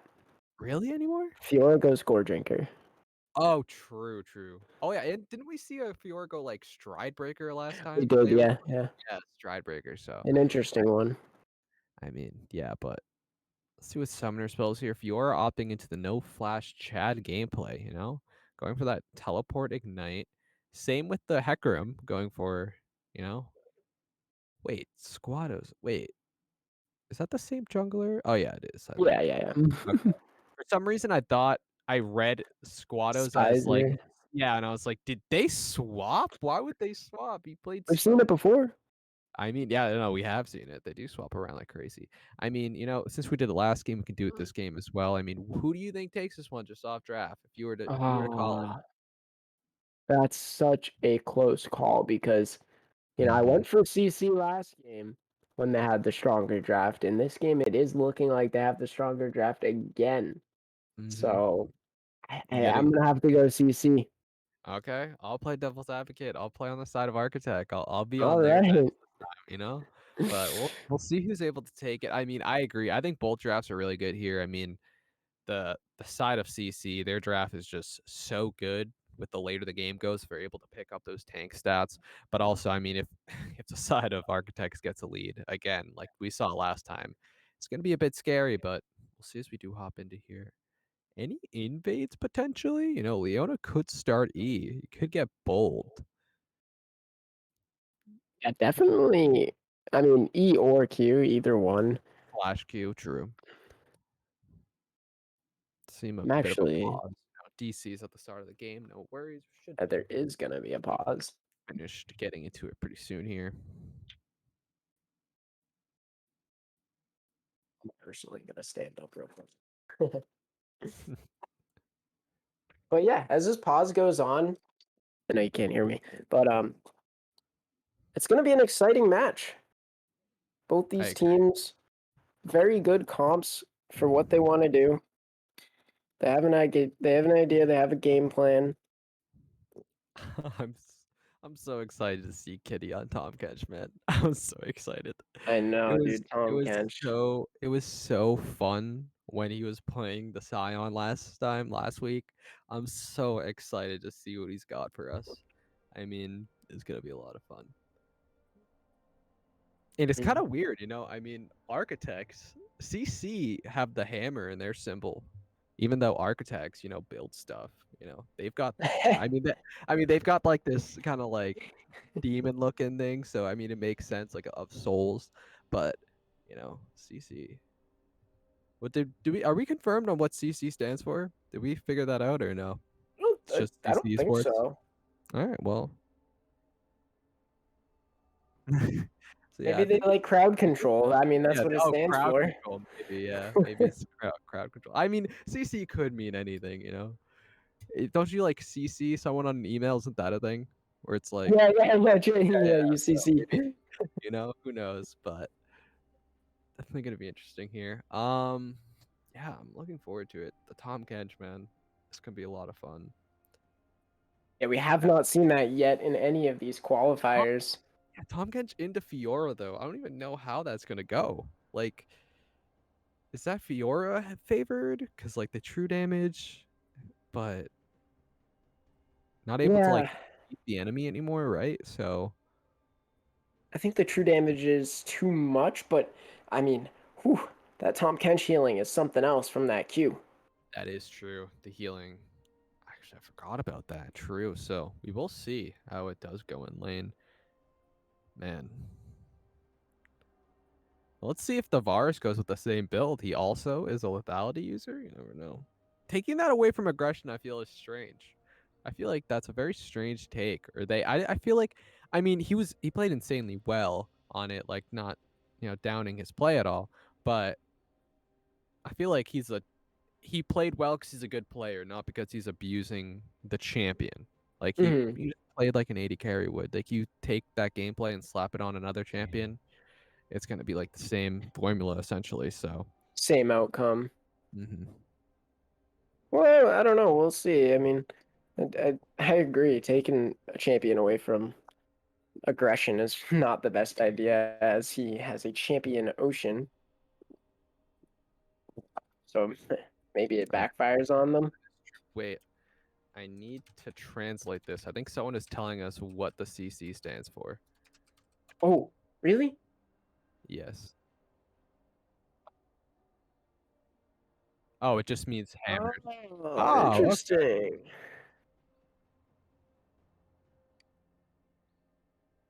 Okay, Oh, so yeah, okay. we did just So get it's word. literally just Hammers Esports. So it makes sense now that they have a hammer. Now it makes sense. Thank you for that. I do appreciate it. Appreciate it very much. Oh, okay, okay. Okay, okay. That's funny because they're against architects and Yeah, both which are teams like also building like things. building, yeah. That is crazy, but do wait for this DC to come back in. Thank you very much for that. That's funny.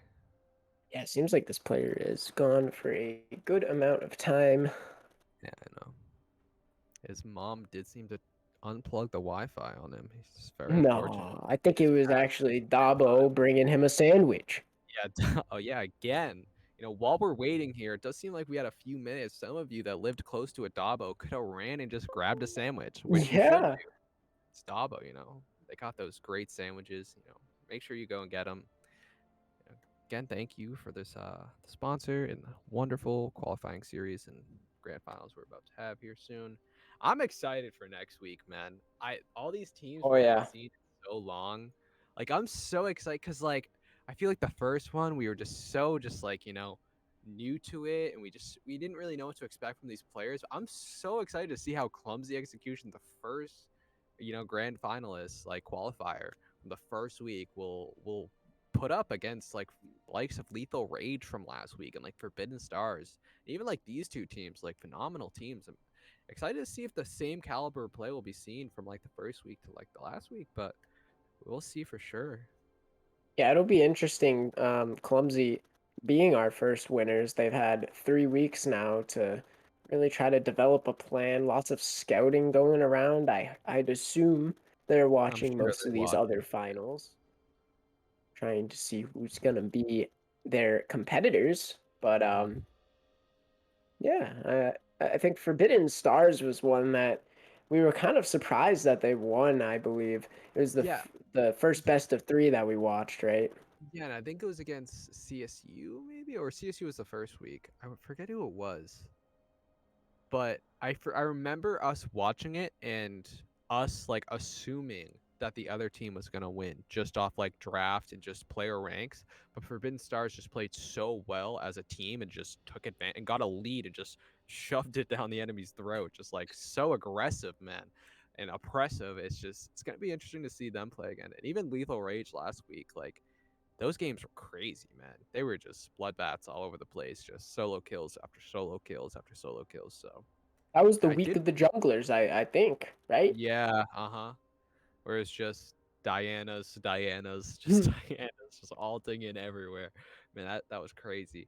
Also, clumsy execution. I forgot they only did a best of one, so they didn't get to experience the best of three format yet. So probably going to be less comfortable in like preparing drafts and stuff like that. So hopefully they are watching and seeing what champions these players are comfortable seeing. Like, I mean, players like the likes of Kitty, this is their second week. Also aggression, you're seeing all the champions he's comfortable playing. So you can kind of build a strategy and build upon that if you are facing them.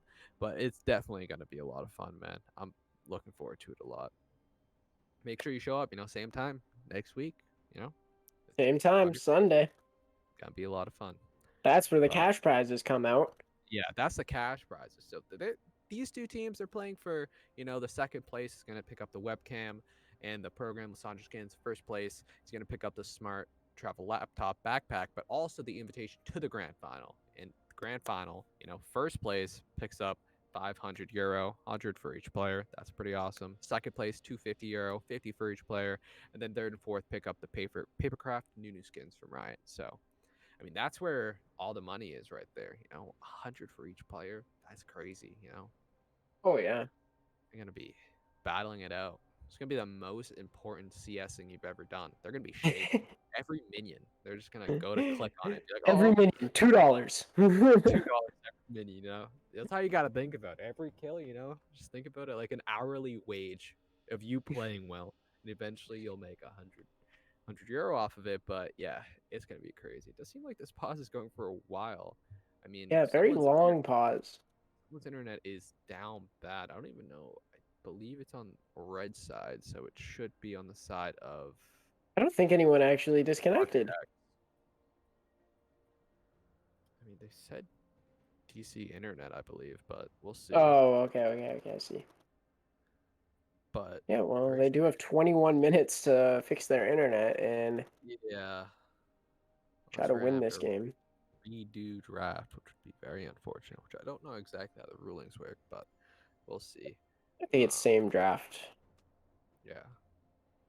But looks like the And players are back in action. yeah, we are ready. And while we finish off this pause, once again, if you guys are enjoying watching and you enjoy like tournaments like this, Esports Gateway, we throw these all the time for if League isn't your favorite game, we have all sorts of games. Rocket League, Valorant, CS:GO, like you name the game, we probably have a tournament for it somewhere. So, check out below. If you're watching on YouTube, check the description. If you're watching on Twitch, we've got a bunch of links below for all of our stuff. So go check it out, we're here. We got you for all these games, so definitely come check us out. But we are finally hopping into it. Here we go.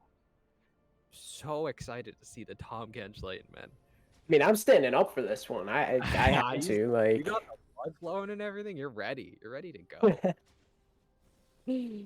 Ooh, no Cloud Soul this time around. Cloud is going to be the first dragon available as little technical difficulty. I'll stop right there. But yeah, so no Cloud Soul. We saw the Cloud Soul last game. No Soul was actually picked up by either one of the teams. And I did want to mention that.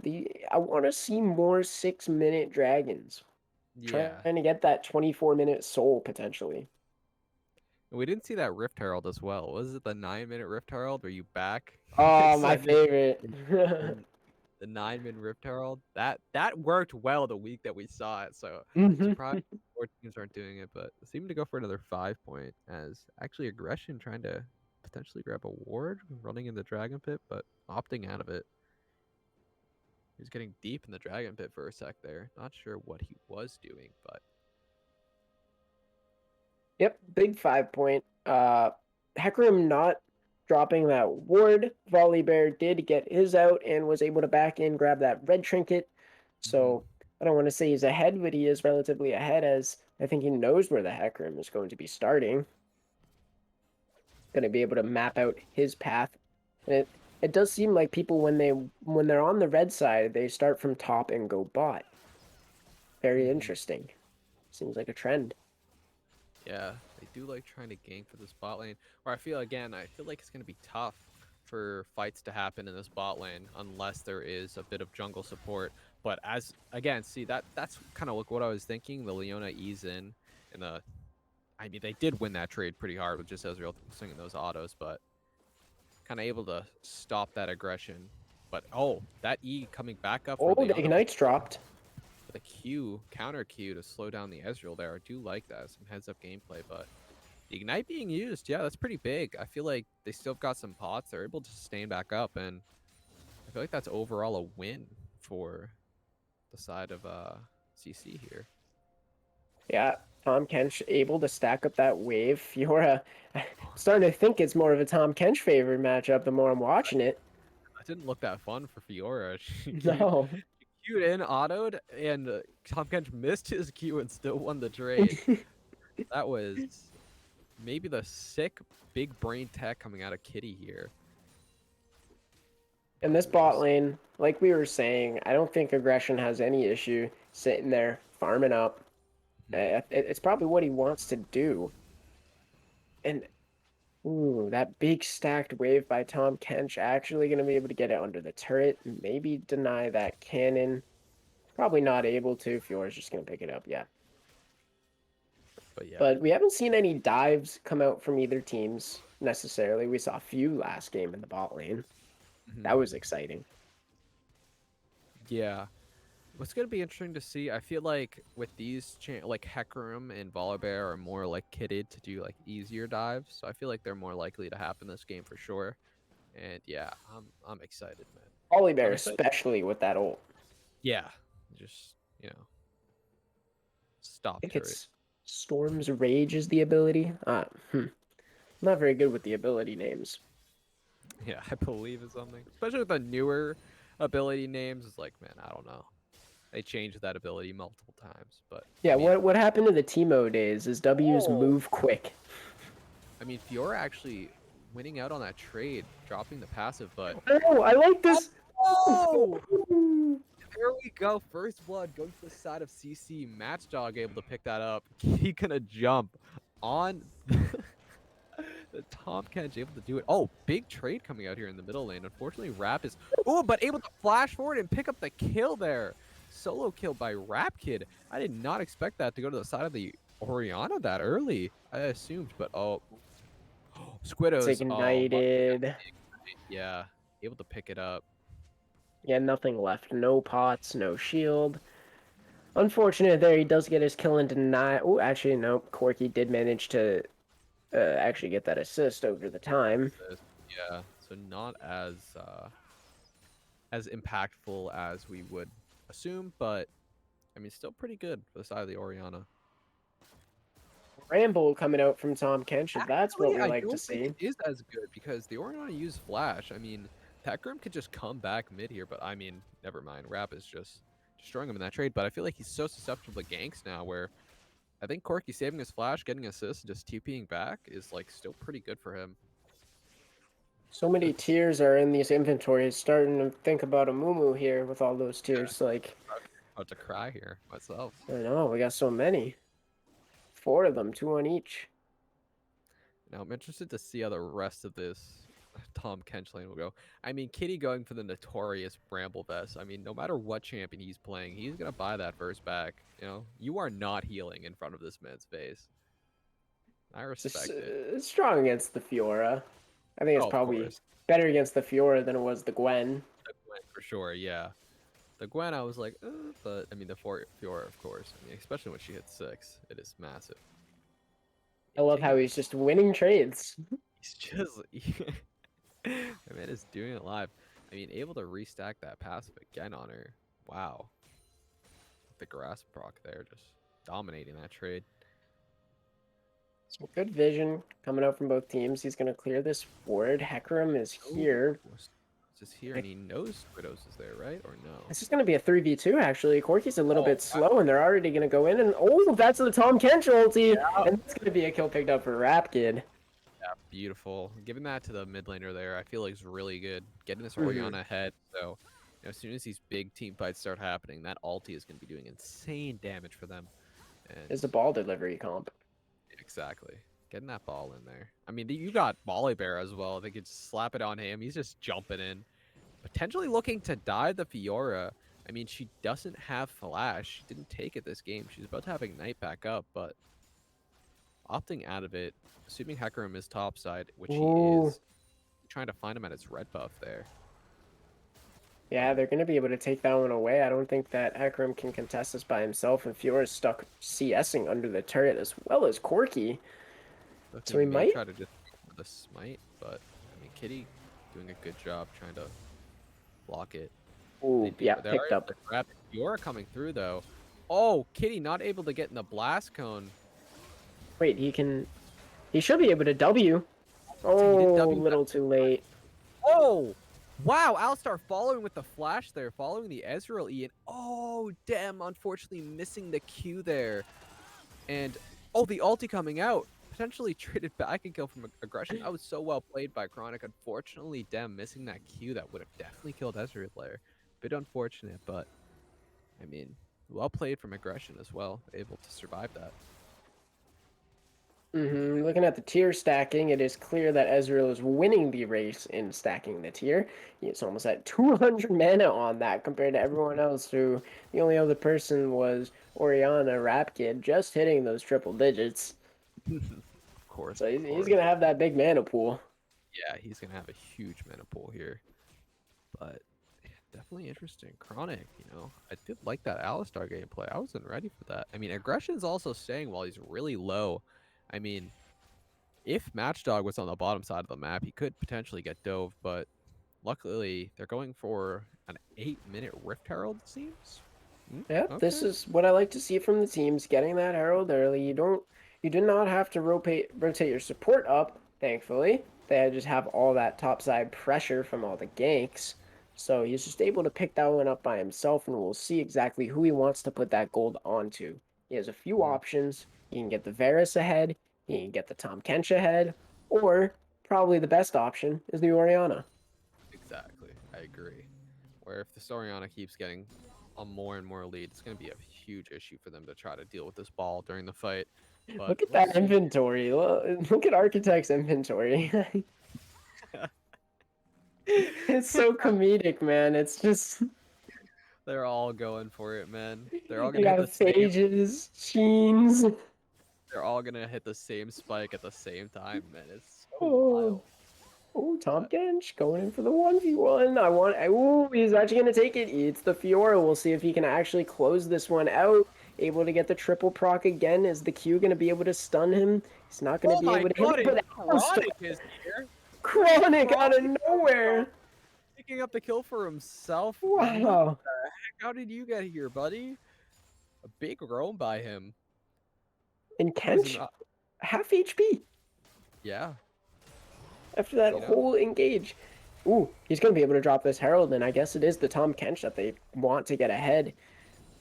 Actually, I I mean, wonder if he is gonna drop it. I'm not sure if he's actually gonna commit to it. I mean, Kitty just, again, doing the game 2 Kitty impression here, where a game 2 he just pops Yep, off there's on the Herald. these weird tanky champs, just able to just get him a monumental lead for his team here. It's crazy, but Oh yeah, we have a 3K gold lead at 10 minutes into the game. It's looking like CC has a pretty strong lead. We'll see how they want to go about it, as Kitty is just going to try to want to pick all the 1v1s he can with this Fiora. I think he is strong enough. Chili gets that big crash on. Yeah, that's turret. the second charge. That was really good, actually. But on the bot side of the map, Aggression, he is farming up on that Ezreal. Not able to really solidify any sort of lead against the enemy Varus, but I mean, he is Ezreal. Yeah, he That's what he will likes just try doing. to walk up. And I mean, from what we've seen, I'm pretty sure Aggression was the one that actually played it, where the Ezreal just kind of like chilled out in the bot lane for like 20 minutes while a bunch of fighting was Yeah. happening on the other side of the map, and then he just got to the team fight and got a triple kill and was this huge problem. So, and we've seen these Ezreals just kind of farm up and become a big issue later on. So maybe that's what he's attempting to go for. Chronic is just he got the taste of blood in the top lane, and now he just wants it. I mean, He my does have man's Moby boots.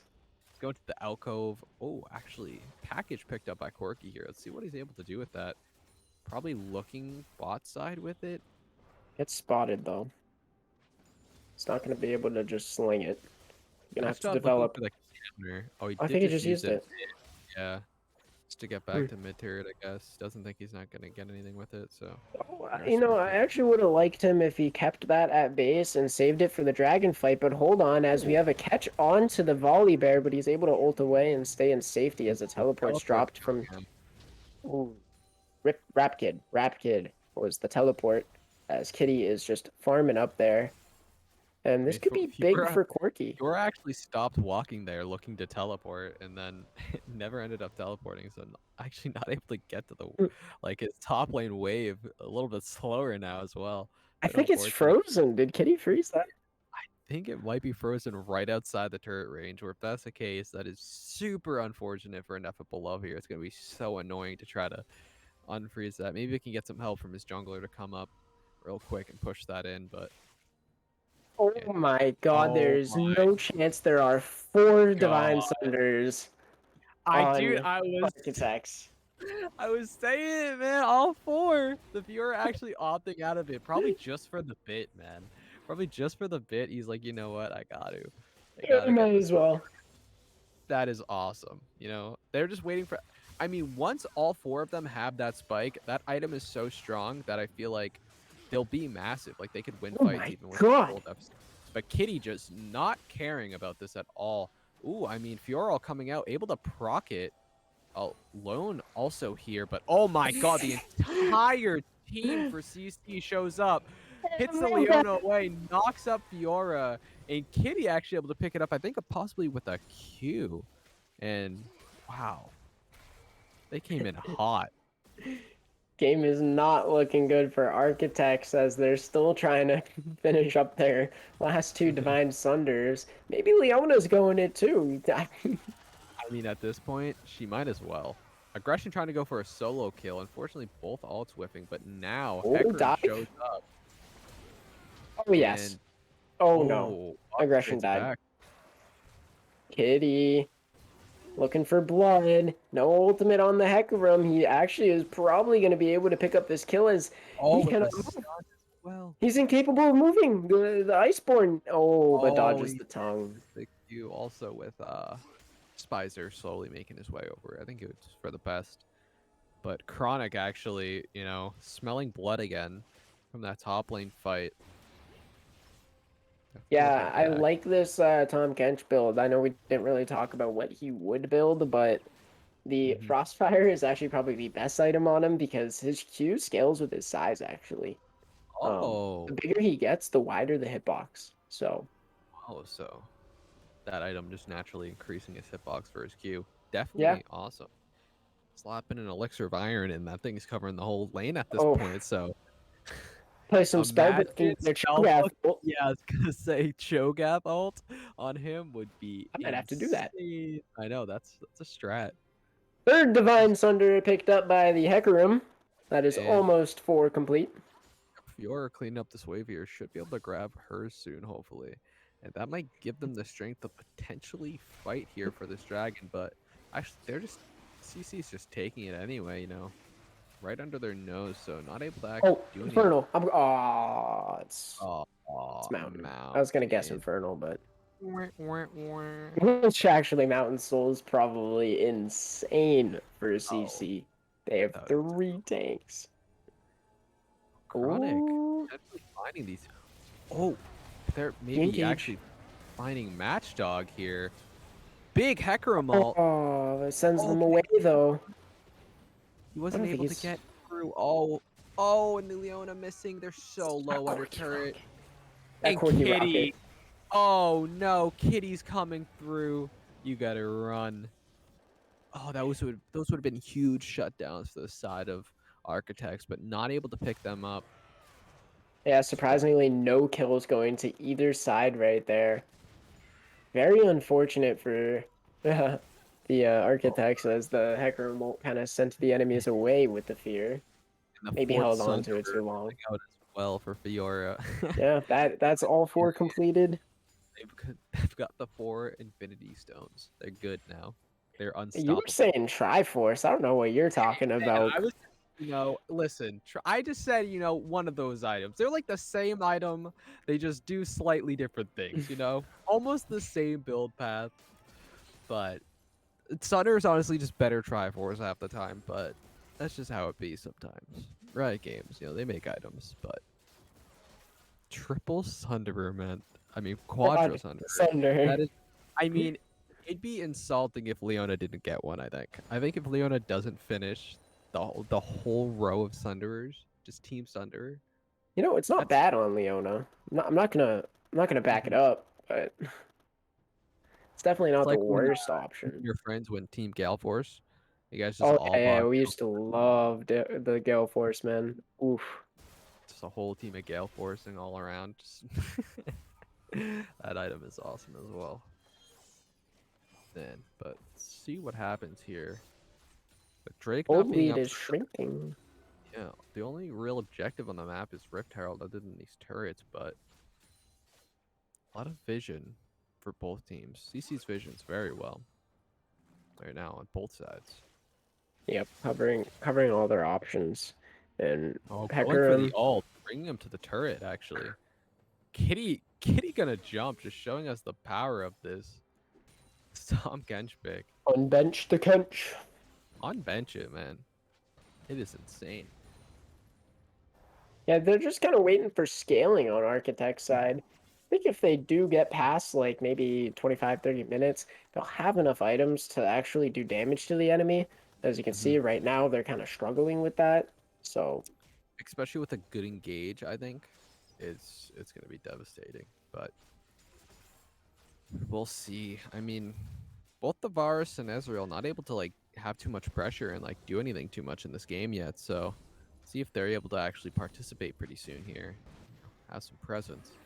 Both are kind of just farming up for the later game. no substantial CS leads around the board. Nothing like that, but it is going to be the second Herald going the way of CC.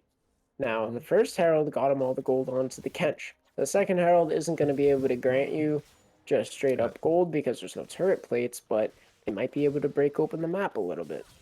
Mm-hmm. And Kitty just, it looks like he's running away, but he's actually just winning that trade with Fiora. Just kind of just autoing queuing him, man. I mean, like, this champion, I think, is a really good counter pick into this Fiora, which I'm Picked pretty sure first. they were banning as well, like, right? Because they were banning the Fiora. That was Kitty. Kitty always banned it, so surprising. Mm-hmm. He lets it go through. He lets his champion demon go through, and he's able to just destroy it with his pick. Yeah, gold lead is shrinking. Blue buff going to go the way of aggression. Corki might have been a better option, but aggression says, nah, I'm going to take that, and it's going to walk right back over the middle lane. As I think I mentioned earlier, the Void Staff onto the Corki, but we have Sork Boots onto the Corki, so like I was saying, that Magic Pen really can come in clutch when you're playing that champ. Mm-hmm. We have all 5 players for CC coming mid here. Wonder if they're going to try to look for something. But that was actually crazy. They're all grouped up, walking through. Perfectly timed resets. I mean, this dragon is coming up, so it is good timing, but they do have the package. This package, again, is like, oh, and catching out Hecarim here, able to force out that ult, but the package goes through. The carpet's laid. Leona all coming out. They're caught in this pinch. Huge shockwave coming out. Is it going to be enough? I don't know. It's going back and forth. Corki's still alive. Ezreal's kiting it out. This Corki's doing so much damage for the side of... Oh my god. He flashed him. Oh my god, and Fiora unable to do too much, and health bars are so low, but the fight does go to the side of CC there. Unfortunately, and potentially killing Fiora in a turret.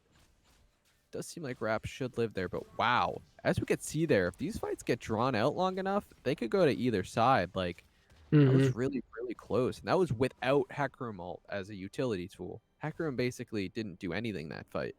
So, very interesting, but huge fight there. That was such a huge shockwave. Yeah, massive shockwave. And when you have that Ludens complete, the amount of damage that it can do to the teams is just insane. And, you know, like we've been pointing out this entire game, there's only Sunders on the side of Architects complete. And TP's coming out from both teams. They actually might have another fight here. You know, literally just respawned. They want to both get this first Mountain Drake here. And Spicer is shredding Volibear. He's doing so much damage. Hecarim able to pick up the dragon there, but damage coming out. Aggression kills. Oh my god. Kitty's gonna die here. The shield's not gonna be enough. Yeah. And Aggression is Architects. just running him down. Architects picking this up. Aggression might die trying to get this last kill. Oh my god, sidesteps Avaris. And that is huge for Architects. You know, huge kills coming out. And this is the Quadra Sunderer. This is what I was talking about. You get these huge items, you know. There's just like Triforce and Sunderer, those items where you just get them and you feel twice as strong. And both the Manimmunes finishing for the Corki and Ezreal for their team is just, you know, this damage is just insane for the both of them. Able to potentially get this gold lead a little bit closer here, and yeah, I feel like they're a force to be reckoned with now. Already starting that Mountain Dragon stacking. I love that play straight off death. Take that away from the enemy team because you do not want to see CC with 3 Mountain Dragons in the soul. That is not something that they want to see. Yeah, and So I love that play. This was like back-to-back fights there. The Alistar tried to get in and he didn't have ult, so he just got destroyed, like one shot.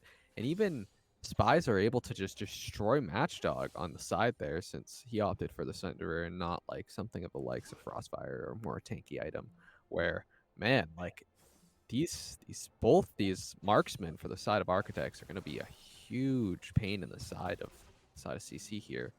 And I think that's going to be a rapid fire cannon in the works from Corki. I don't think a Zeal item other than that is going to be picked up. Yeah, I agree. I think Rapid's probably the best one. Rapids, yeah, it's just insane. You throw out that ulti and then you auto someone and it's just now you're the poke champion, man. Like it doesn't matter anymore. That Forest would be chunked to like half HP, but we'll see what they're able to do here. Alistar potentially getting caught out, but the whole side of CC also up here to protect him and pick him up. They seem to want to chase it. I don't know if I agree with this. Hecarim alting out, trying to get away. And that's just a wasted ult. Unfortunately, I don't think there's too much up unless they try to go for the Baron. That they shouldn't be able to abuse that ulti being down too much. Oh, we have the Alistar floating bug. How unfortunate. It's all I the mean, time. he is moonwalking, but actually an engage coming out here. Oh, Oh, not that big of a shockwave, but the big pulverize to knock him up after it. I mean, they should be able to pick up this kill on the Hecarim. Let's see if any kills do get traded back. Unfortunately, maybe going back on Matchdog, but not able to catch him. Insufferable Love goes down. They kite it out. And now it's just those Marksman and Leona, and they definitely should probably try to go for this Baron, possibly. I mean, it is tough against Corki Ezreal. Those Qs and rockets hitting you in the back. Not too much fun. If he has package and base, he can definitely make a big play to stop it. Not sure if he did grab it. He is moving quite he quickly. did, yeah. Yeah. But the if Baron's he's able- already down. yeah, if he might not be able to get here in time with the package. He Oh, opts the not Ezreal Q. using it. He is dropping the package, potentially trying to kill the Varus, where if an Ezreal Q auto hits, but he didn't have it up. Spies are gonna go down to Kitty, and man, CC able to pick this up. I mean, very unfortunate. Architect showing signs of life for a bit there, but not able to close it out, unfortunately. Aggression managing to pick up that final kill on the Rapkid. Actually managing to trade out one, so that's not terrible for the side of Architects. The initial fight was not very well planned. The Fiora was sort of sprinting into 5 enemies, wanting to, thirst for that kill, but wasn't able to. And wow, that volley bear damage is very insane. Wow. Yeah, Hecarim does he is not want to just fight that. destroying the Hecarim. Yeah, you should just walk away, bud. And man, Oh, it's that very unfortunate because like the reality where Insufferable Lub is able to kill Matchdog there changes the whole complex of everything. Because then they don't have Smite. They probably don't go for the Baron. If they do, it's a lot slower. It's a lot unsafe. Like Corky's able to get there with package. It just changes everything. But them not able to finish that kill on Matchdog when he was so low is just so unfortunate. But let's see if they're able to make some more magic happen here. It's definitely going to be a lot increasingly more difficult, especially with this Baron buff on him. Mountain Drake is spawning now, so we'll see. I think CC is just going to be able to take that one away. Architects is just not able to contest it, unfortunately. And lucky they were able to grab that third one, the first mountain that came out. So not to soul point yet, luckily. So not too worried about that. But I mean, the only thing that's a problem here is Insufferable doesn't have great wave clear, or I don't know why I called them Insufferable. Architects don't have great wave clear, so gonna be an issue with all these waves pushing in. Like Corky can't really deal with them that well. Ezreal doesn't. But I mean that Tom ultimate Kench, helped a bit. he's only buying armor. That's all he Oh, needs to buy, but the big Varus Varus ulti lands. on That's going to be Ezreal. a They're dead gonna engage Ezreal. off that. Oh my god, and the combo's coming out here. CC just able to clean it all up. They might potentially end off this. Kill's going onto the bot lane. Let's see if they're able to push in with the Baron buff here to close out this game too. Yeah, they should be able to. Tom Kench still not taking any damage. Alistar kind of fending off the enemy. Fiora tries to go for a desperation kill, but Tom Kench munches him up, saves his life. And yeah, I think CC is going to be able to end the Alistar W Shockwave combo. Does not work at the end of the day, and Corky just trying to pick up whatever scraps he can, as well as Hecarim. But I don't think they're going to be able to kill any more members on the side of CC as the Nexus does fall. And CC, game 2, going on them. Yeah, we're going to game 3, ladies and gentlemen. This is gonna be fun. I mean, CC again. I'm gonna say it. Game 2 kitty buff. He's insane in game 2. Listen, he struggled in game 3 last time, but game 2 kitty buff, it's built different. Let's see if he's gonna break that curse and carry it on to game 3. But that Tom Kench, it was something. It was something. I doubted it. I was like memeing but it was honestly so strong. It had so much pressure. It was unkillable. The Fiora couldn't do anything into it. It's not like you could gank it. It had so much pressure. It was going all over the place. Like that was so fun. But yeah, I mean, do you think they banned that though? Is it bannable? You think or no? I don't think it's worth a ban. I just don't think that you blind pick something like a Fiora that has so many counter matchups. It's that was a little bit. I don't want to say troll, but it was just blind pick Fiora, not something you really want to build a comp around. Yeah, in your opinion, it with the things that were left open, because I think like Gwen was banned and stuff like that. With the things that were open, what would have been the better pick to face Tom Kench? Like in your opinion, if they were able to counterpick the Tom Kench, like they could in this future game. I think Set is really good into Tom Kench. Mm-hmm. I think even Viego is something extremely Oh, strong into Tom Kench. Both of those doing percent HP damage, I was so gonna say percent health is definitely like the way to go for sure. Even though yeah, Fiora that's kind of what you has want. that, but not as much. I would say it's harder for Fiora her. doesn't. She lacks the survivability that Mhm. Set has, and yeah. Yeah, that was crazy though. That was crazy to see. But we are getting the players into the lobby. Let's see if they swap sides. I assume they will. I mean, first pick is so huge sometimes. CC is gonna be taking blue.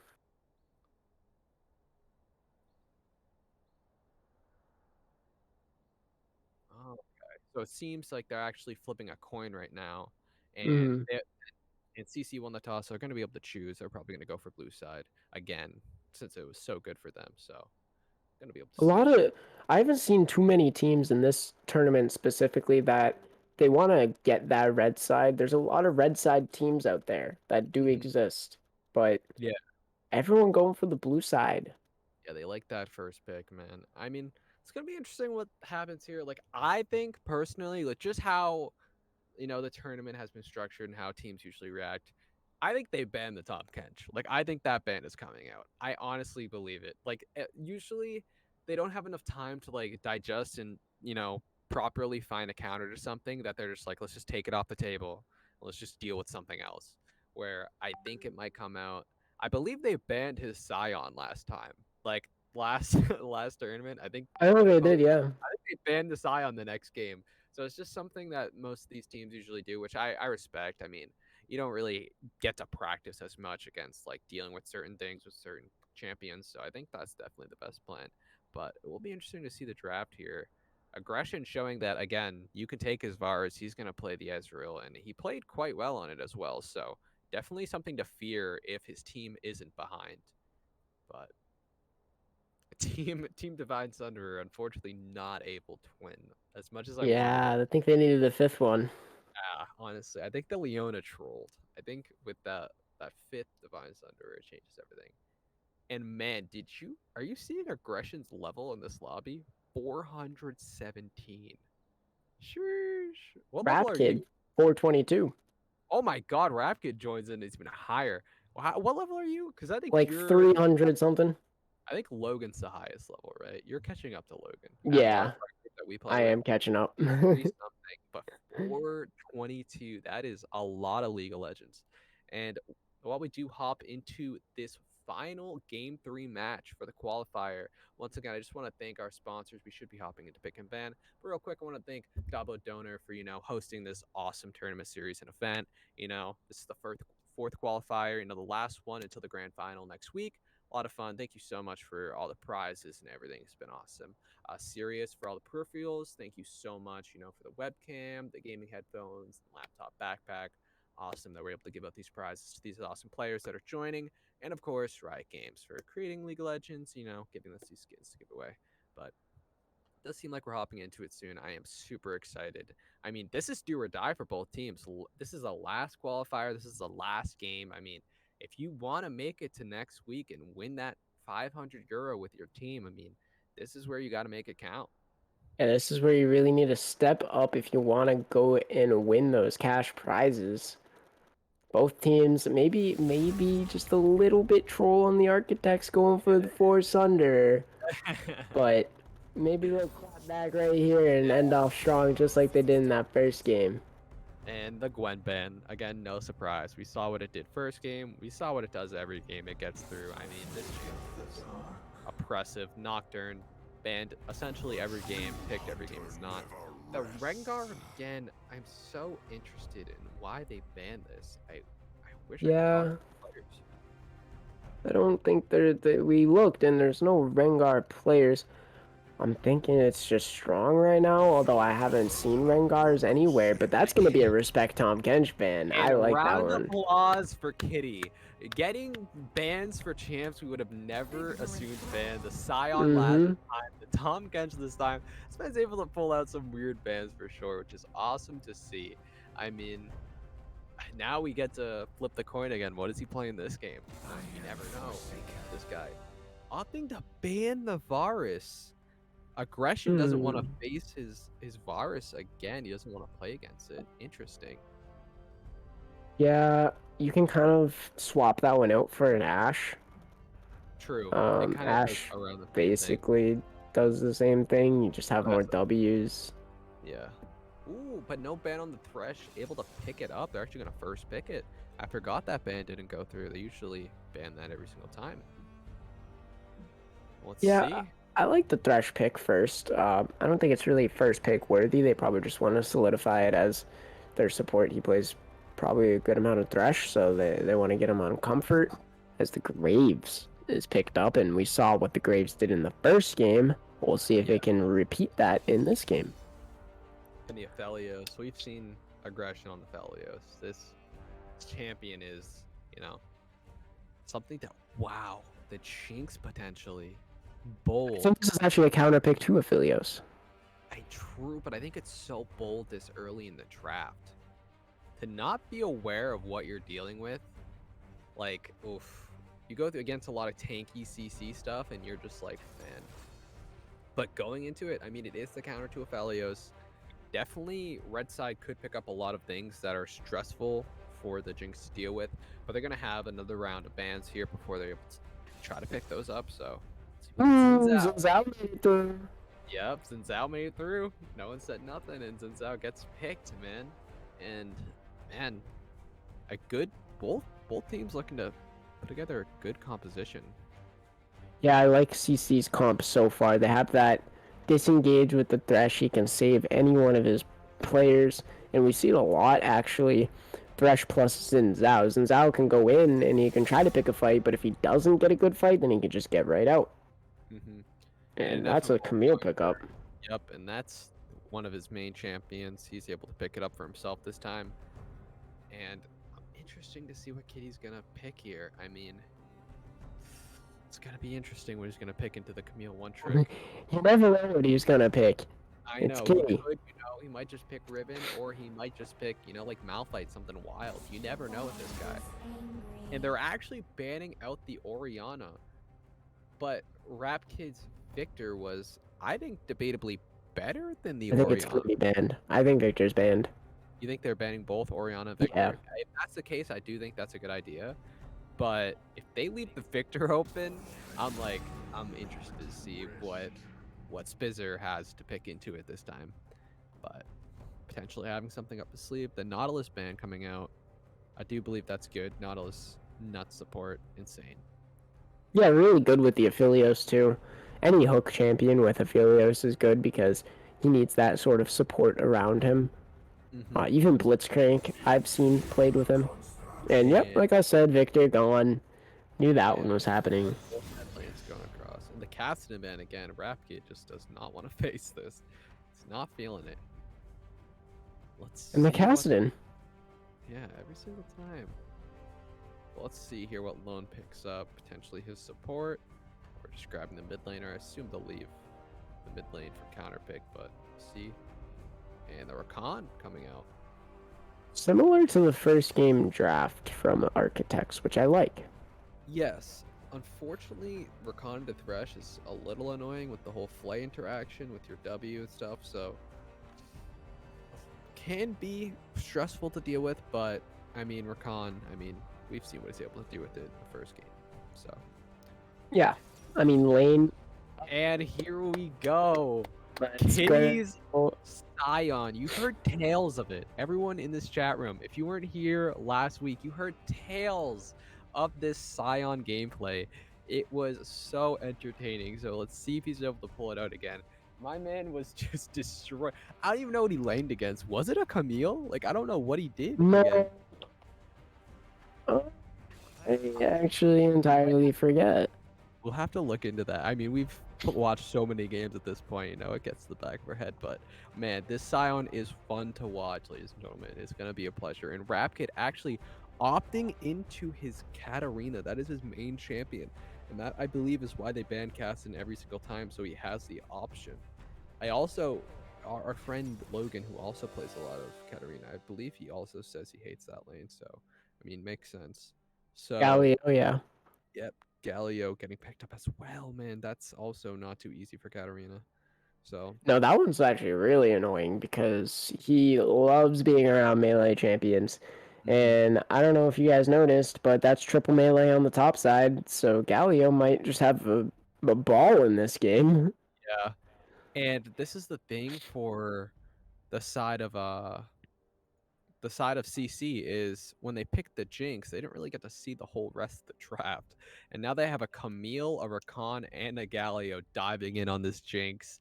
It's going to be hard to survive that. You know, it's going to be really tough. You're going to need a lot of good peel and positioning by your team with the Thresh and the Xin Zhao knocking everyone away and Sion as well. Hopefully, Rapkid able to create some space for them as well. But it's going to be interesting. I want to see. I'm trying to look back to see what he played the Sion against. Because, dude, it could have been a Camille, honestly. I don't remember. Oh, he actually, no, he played it against White Wolf's Tryndamere. Right. Yeah. Yep. Not Wasn't able to do anything. unfortunately, but different matchup for sure. But yeah, that Tryndamere struggled, man. Was not good. But summoner wise seems pretty standard. I mean, Katarina grabbing the ignite with the teleport, I think is best option, but Pretty typical. everyone else is going pretty standard here with,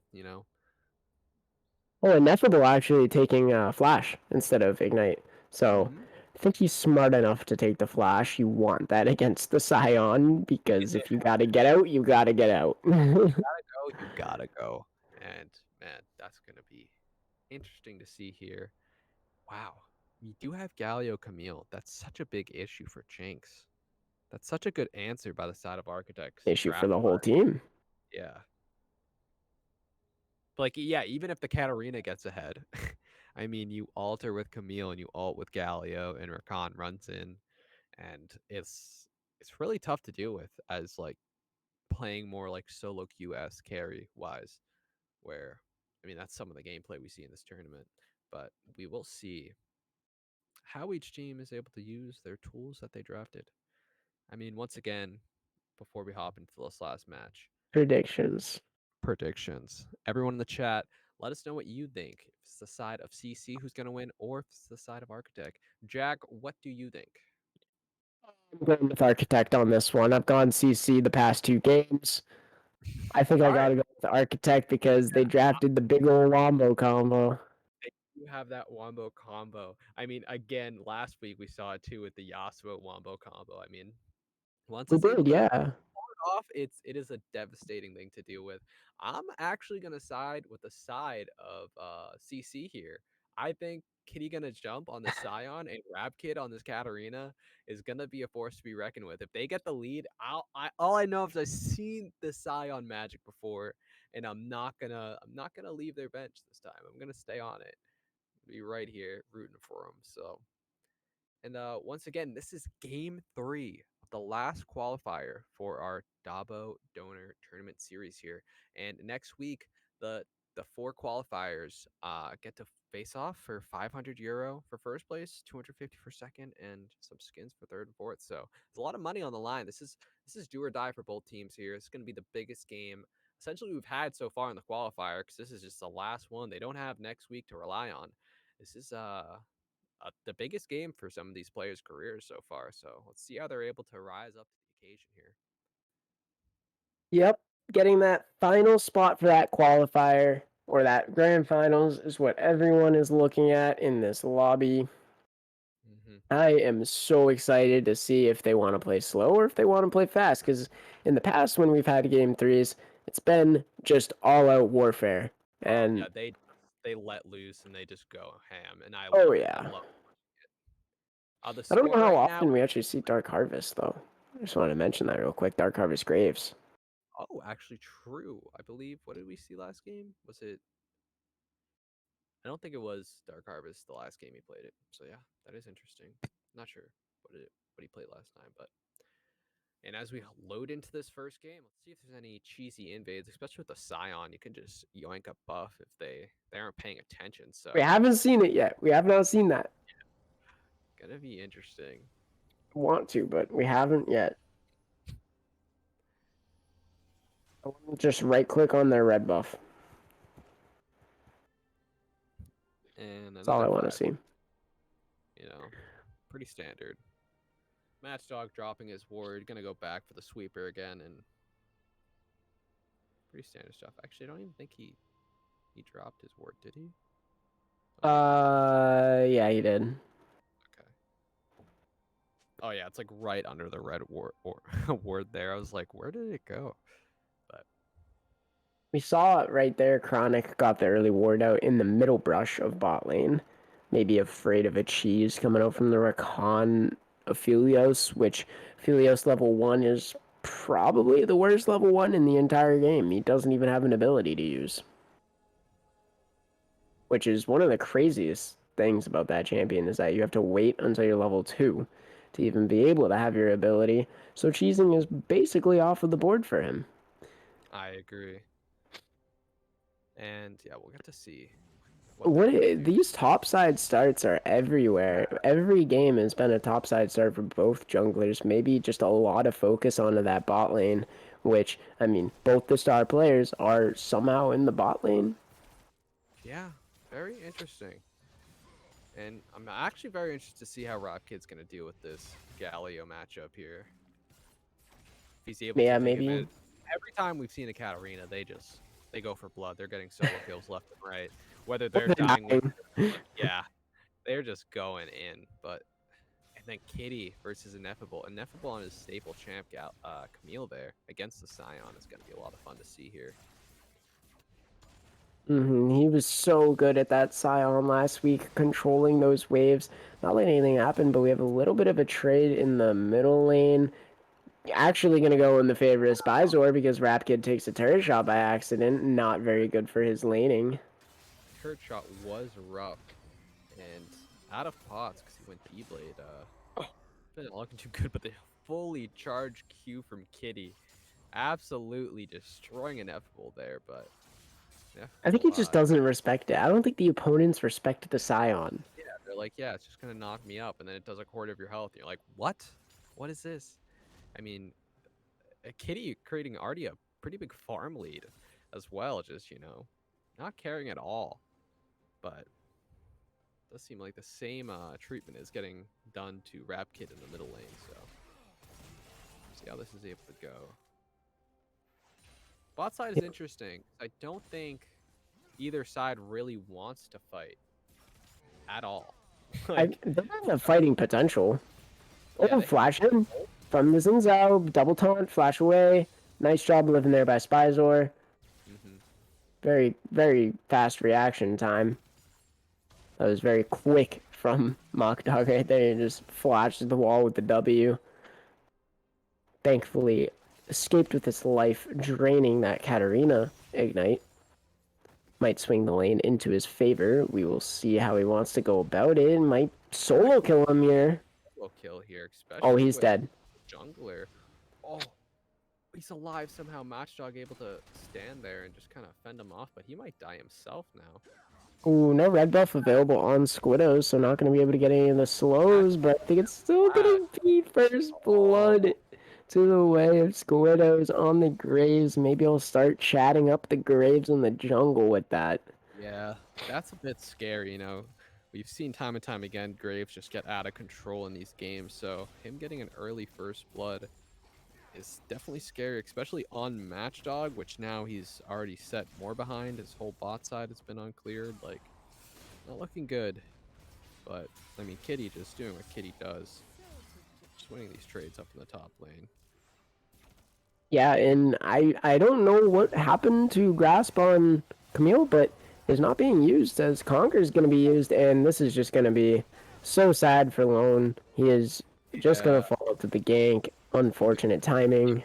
missed the W as well, get stuck on the chompers, and that is just tragic. And that's big. That's a big kill to get back. Getting your Jinx rolling early. I mean, when you get this champ, you really expect it to carry you through the late game. So have to go early, but oh, a turret shot getting taken by Ineffable. And it might look like Ineffable is winning hard there because he had such high health, but Ineffable actually already backed and TP'd back where Kitty is still just chilling, still has his TP up. So, ooh, I don't think he's worried here at all, taking damage, but he's just here to get some farm. I don't think he really cares about the Camille.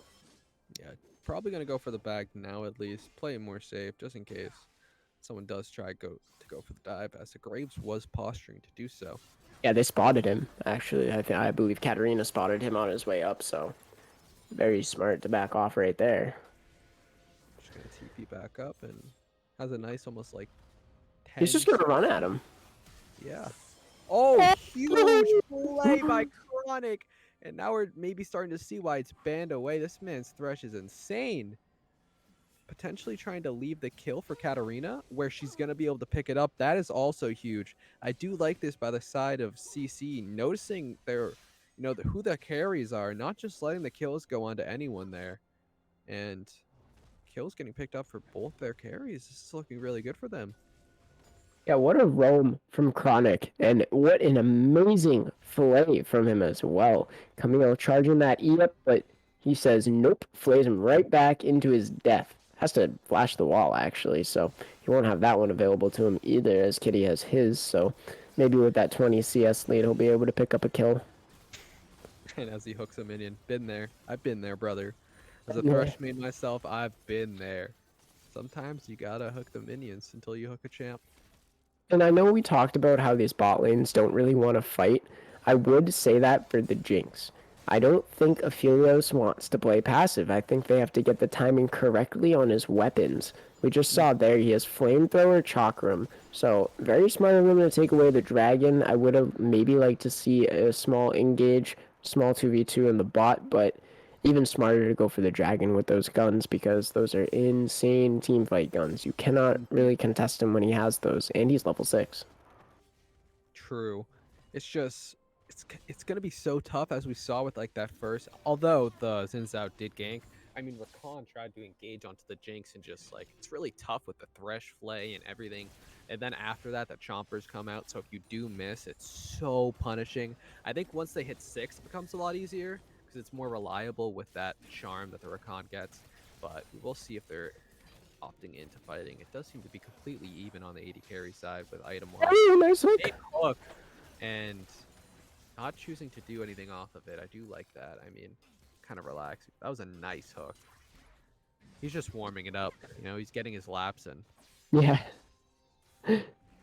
And Rap Kid struggling to get those waves in because AP Galio will just push all day. And Yeah. I have seen a new Galio build arise, and it's Everfrost. I mean, It's not doing it this game. Another nice hook, actually. Gonna flame I forward. didn't hit it, but a huge TP. Ooh. I believe from Katarina to get down here and pick up these kills. Galio coming out to reply to the TP, but Xin Zhao's on his way. Rap Kid surviving. Jinx so just auto attacking. Rap Kid trying to get multiple kills. Get him. Oh my god.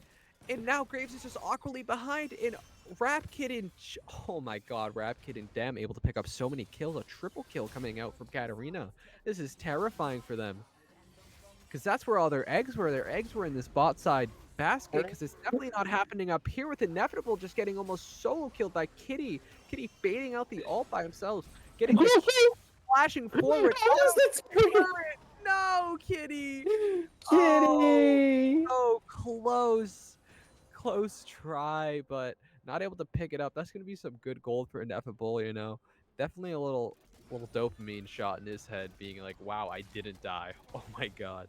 But I mean, again, tragedy struck in that bottom lane with Katarina able to pick up 3 kills essentially for free. And Now she's going to be a problem because look at, she's able to chunk out the Galio mid aftershock there. So Mm-hmm. definitely not looking good. Thresh coming mid here. Unfortunately, Hook goes to the left of the turret.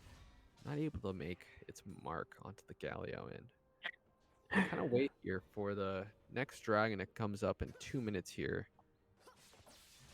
Man, I think the bot side of CC can just fight. I think CC eSports, just look at the item advantage. I mean, I it's a agree. Newton quiver.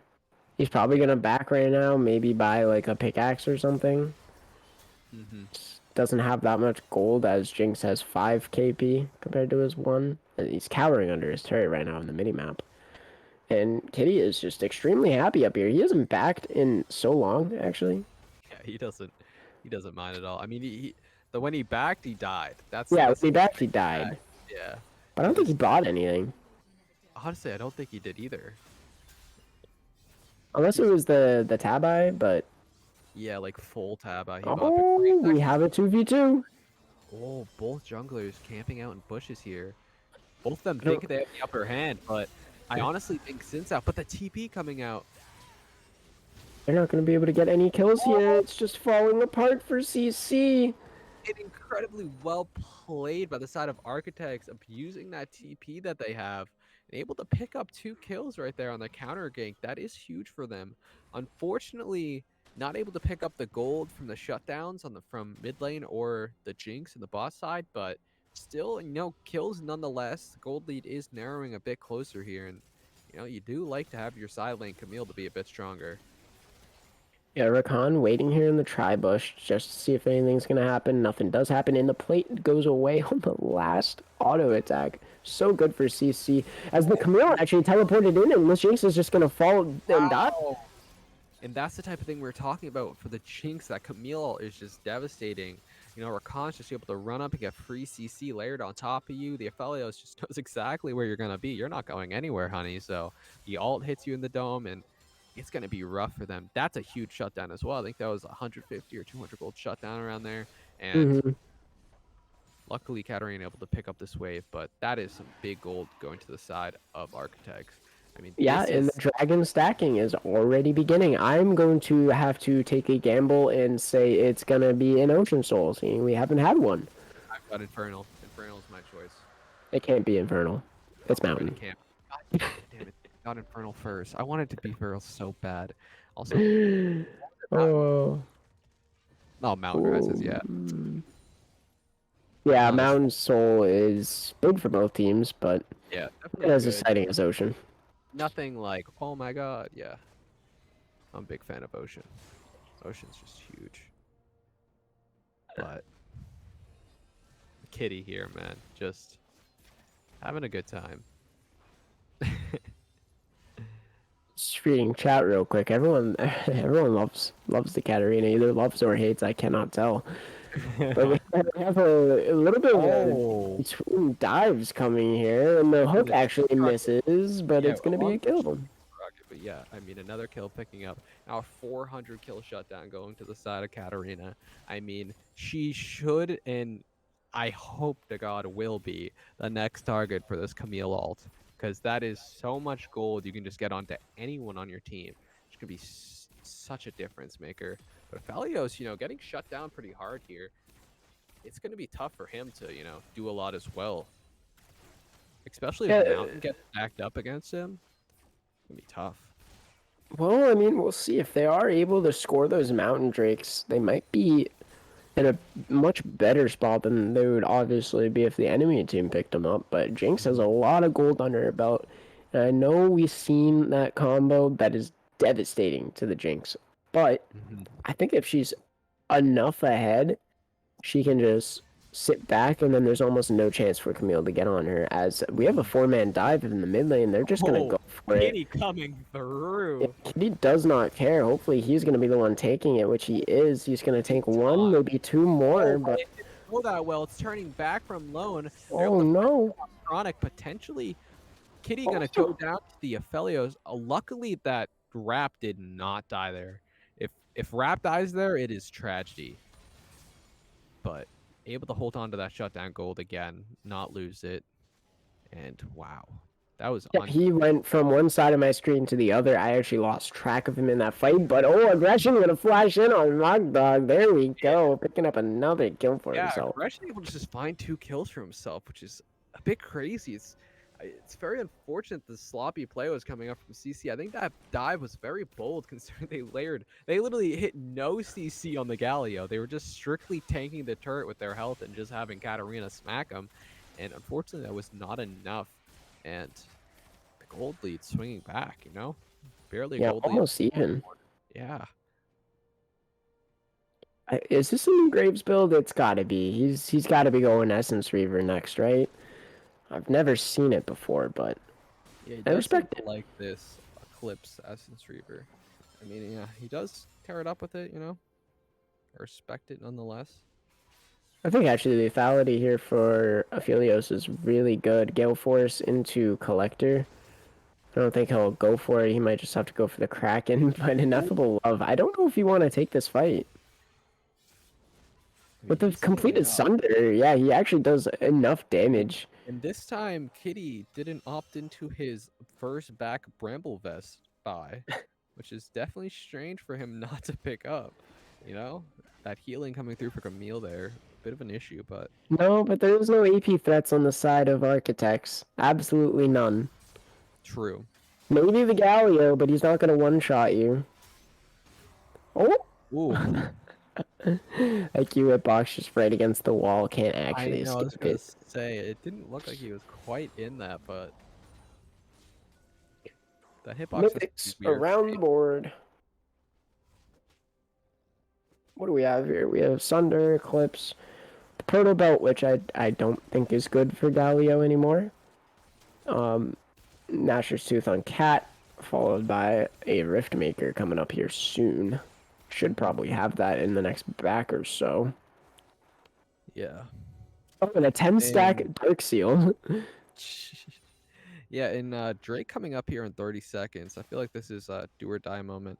I believe the Camille TP will be back up for this, so her being topside isn't too big of an issue. Already TP coming out from Kitty, trying to potentially find this Oh. kill on a Galio, him flashing away. Yep, they're gonna go for the early setup here. That's why they committed that TP so early. But Camille's gonna be TPing into the bot side, maybe picking a 1v1 with the Katarina as Rakan the looking for other something here. front. Yeah, Oh, the concept could be oh. able to miss the W, but the Galio engage. Oh. This could come in the way of CC or Architects, Oh, but it's they- first picked up by Aggression. Actually, a triple kill from Aggression. Way too short on the Aphelios. Oh my! And they What a actually fight. did. They went for the Katarina shutdown gold, and it worked out so well. Like Jinx got bumped out of the Camille ult and kind of just stood there right in front of Graves and had to just kind of run away, flash away there. And man, the Katarina unable to do anything. I really hope she does opt to take the Zanya's third item. I think that would be extremely strong, especially into this. That's the only way that she gets counterplay versus that. But man, not only was that so many kills, but a 500 gold shutdown, triple kill onto the Aphelios, and it's looking good. I mean, still, although it swung their way, now they have a 400 gold and a 500 gold shutdown to themselves on their brain. So definitely got to be a little bit dangerous. But we'll see if CC is able to pick it up. Yeah, and they grabbed that Herald. Very good for them. They need to open up this map because there's actually only one turret down on the map, and it's in the side of CC in the bot lane.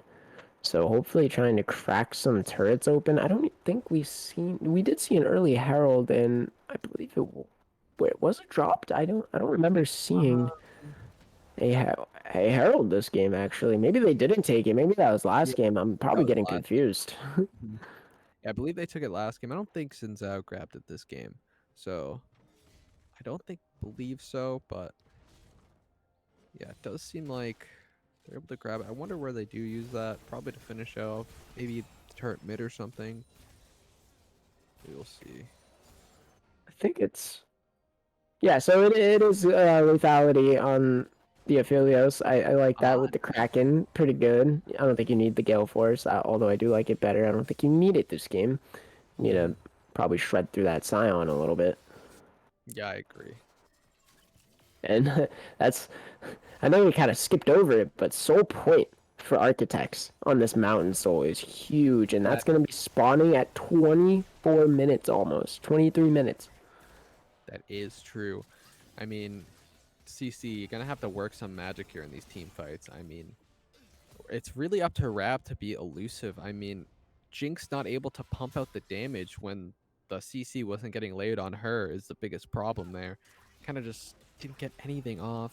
It was such a good engage from the other side of Architect, so see if they're able to clean it up this next fight.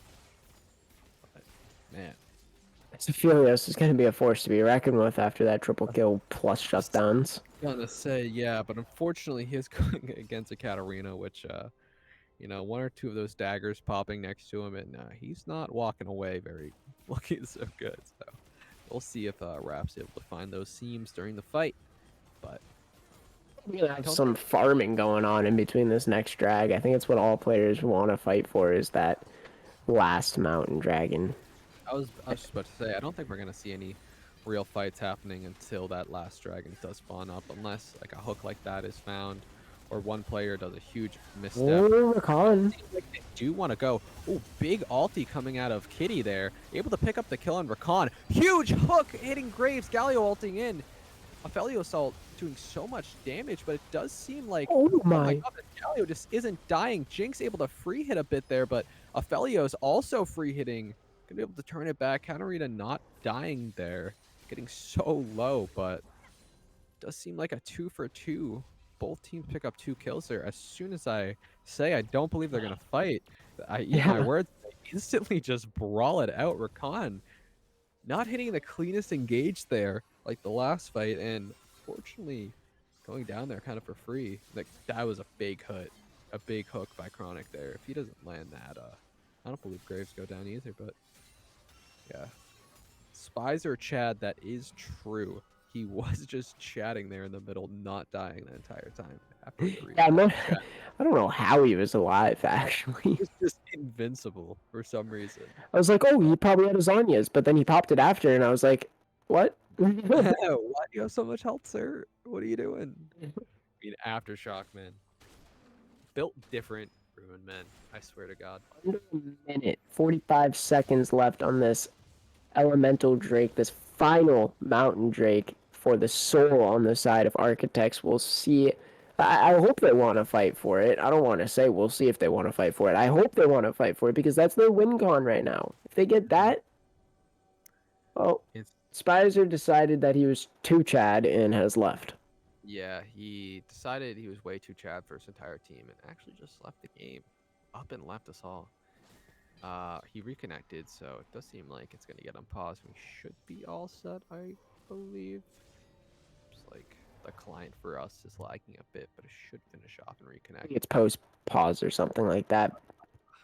Right now, we can see all the side of Architects just hanging out by that dragon, though.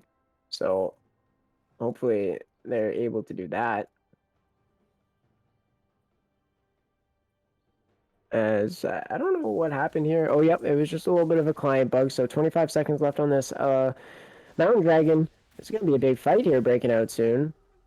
We'll see who wants to jump the gun first, as everything is available as far as ultimates go. Not the Galio ultimate, though, and that is one of their key ultimates, so maybe they want to wait for that one to come up. It's probably around 10 seconds, 15 seconds off of their dragon spawner, as well as that Zanya's coming up. Yeah, this is going to be a big fight here. I think this is one of the big deciders here. This dragon going to the side of Architects here would be devastating. It would just make the game 100 times harder than it has to be. And it seems like they're going to start it up. Yeah, one thing to note is this Scuttle Crab that they have. It's going to be able to help Rakan so much when he wants to go for that Engage. Dragon at half HP now. Engage coming out.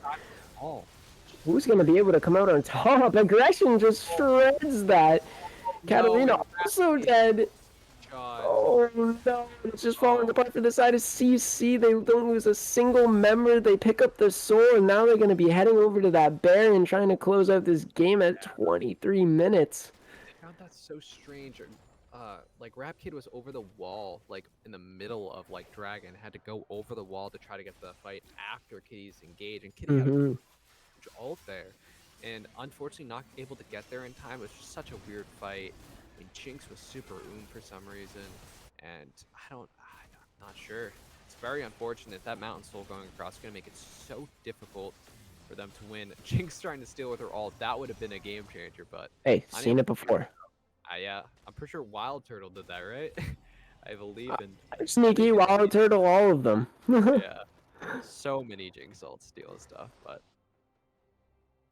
I mean, And it's just the game is getting way too out of hand, as we saw in that last fight. Aphelios took him probably 3 seconds to kill the Scion with his items. Collector all finished. Gonna be picking up that IE probably in the next pack as he's gonna clear up that top wave. hmm And I don't know what even is next for CC. They tried trading back the mid turret, but they weren't able to because the Spyzor Galio, came. yeah, Yeah. Spicer's just invincible as well. He's just standing in front of you, he doesn't care. So, I mean, now with the double TP up with the Galio, they're probably gonna work a bit of a 1-3-1 here and just kind of choke out CC here, get all these outer turrets, really stress them out. I mean, this Camille is so strong as well. I mean, it's just so hard. They're running out of answers.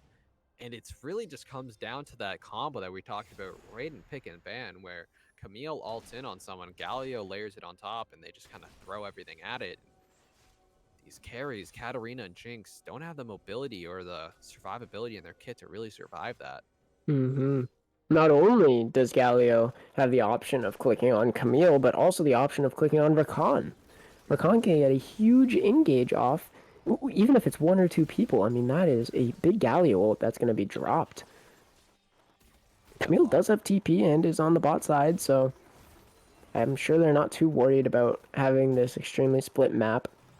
I mean, you got to be feeling good at 25 minutes with a Soul and Baron in at your belt. Like, yeah, that is kind of like your dream as a player. And again, this is game 3 of our last qualifier for the grand final that's going to take place next week. Like, this is the last time that any of these players have a chance to get into the finals. So, you know, yep, Architects just coming out here and just playing their heart out. this is really big at this point in the game. The second turrets, the tier twos, actually give you more local gold now. So Camille being able to pick that up for herself as well as Galio, not Mhm. spreading that to anyone else. That's just gonna push their lead significantly further than it already was. And CC has so many minions just smacking their base. They don't have a way to clear them. Mhm. Nothing. Yep, they're slowly just choking them Oh! out. And all the Aphelios all from downtown, killing the Thresh. Now everyone layering in, try to kill the Sinzao. Kitty coming in though. Katarina getting a kill of her own. Jinx getting some resets off here.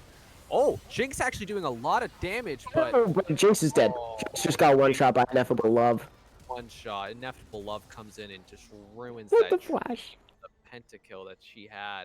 But I still seem like our client lagged a bit, but I think we can assume how this one is going. I mean, 4 dead on the side of Yeah. CC, and it definitely is going to go to the way of Architects. Architects. I Yeah. believe that, yeah, again, ADC in 2021. I agree with that, man. He is very Aggression, though. I mean, you say ADC in 2021, but did you see aggression? That's ADC in 2021. that is true. That is true. But I assume the client just bugged here. I think we can assume that I Yeah, think I'm pretty sure Architects won that I game. can't see a world where they don't finish that game. So I believe Architects picking up our last and final spot in the qualifier. So now that rounds up all the teams. So now for the next the last thing is the grand final that takes place next week, August 8th. Be there, same time. And real quick, we can talk about each team that's going to be there. The first week we had Clumsy Execution that won. And that was back when we were doing best of one. So we're really not sure how they're gonna be able to, size out in this best of 3 format. It's gonna be really interesting. They were a really strong team, really strong players. Forbidden Stars picked up our second week, another really strong team. They were really, really, really aggressive. I remember when we casted that, it was Mm-hmm. just solo kills back and forth in the mid lane, a lot of fun. Lethal Rage was our last week. They actually beat over a team that also had Kitty on it. So able to have really strong top side and stuff like that. Really strong team, and then most recently Architect. I mean, again, they had like 3 or 4 teams in this tournament, but Yeah, I really think it few. was like 3 teams that they had here, Yeah, two different architects of souls. yeah, and I really like the way they play the map. I mean, they really seem to be on point now. I mean, like the second, I think we were talking about it either last week or the week before that, but there was a lot of like these fights going on in the bot lane where I was like, man, I wish they TP'd or like called that TP and stuff like that. But that was happening. These games are so clean now where on the snap they're just getting TPs from both teams. Galio coming in, so it's definitely a lot of fun. They do look really good. So again, next week, August 8th, that's the big day. These people are playing for a huge prize pool of Cash 500 euro. prize. Yeah, 500 euro for the first team, 250 for the second team, and then some nice skins for the third and fourth team. But yeah, that's just about it. Congratulations to Archetypes and CC. Thank you for trying and coming. But maybe during the next tournament that we have, the next qualifier series, we're gonna be having more League of Legends. So I hope to see you guys there, especially you, Kitty, with your Scion and your Tom Kench. Definitely a lot of fun to watch. So Hey, I'm congratulations. shouting out Extreme Esports. Oh, also Extreme. Yeah, we They didn't get came to to every single one. Yeah, they Extreme getting third place in almost every tournament. They got second place in the last one. Unable to make it to top four this time though. But Yep. a bunch of Any teams like that. extreme gamers out there, we love you, man. Yeah, Monkey Takeover, all these teams, Monkey CSU, takeover. all these teams that came to participate. Thank you so much. But we Yep. hope to see you next week. Watching these final four teams compete in the last qualifier. It's gonna be fun. It's just a fight for that cash prize. But other than that, thank again to our sponsors, DAbo donors, Serious Strategy Games. Giving us all these cash prizes and all this stuff. It's definitely a super fun thing that we have going Hmm. on here. But anything else you'd like to say, Jack, before we sign off for the day? No, I just want to make sure that anyone here today is going to be tuning in for next Sunday because, like you've been saying, it's going to be the grand finals right there, and that's going to be where all the action is in one single place, one single stream. It is going to be a ton of fun, and I'm just really hoping I see everyone there. Yeah, and make sure you guys follow the channel as well. I mean, Esports Gateway, we don't only host League of Legends, we host, Rocket League, CS:GO, Valorant. If you've got another game that you like, we probably host tournaments for it. We got casts and stuff like this for it. So, make sure to check it out. And we'll see you guys the August 8th for sure for the League of Yes, Legends. sir. Yeah. See you guys then.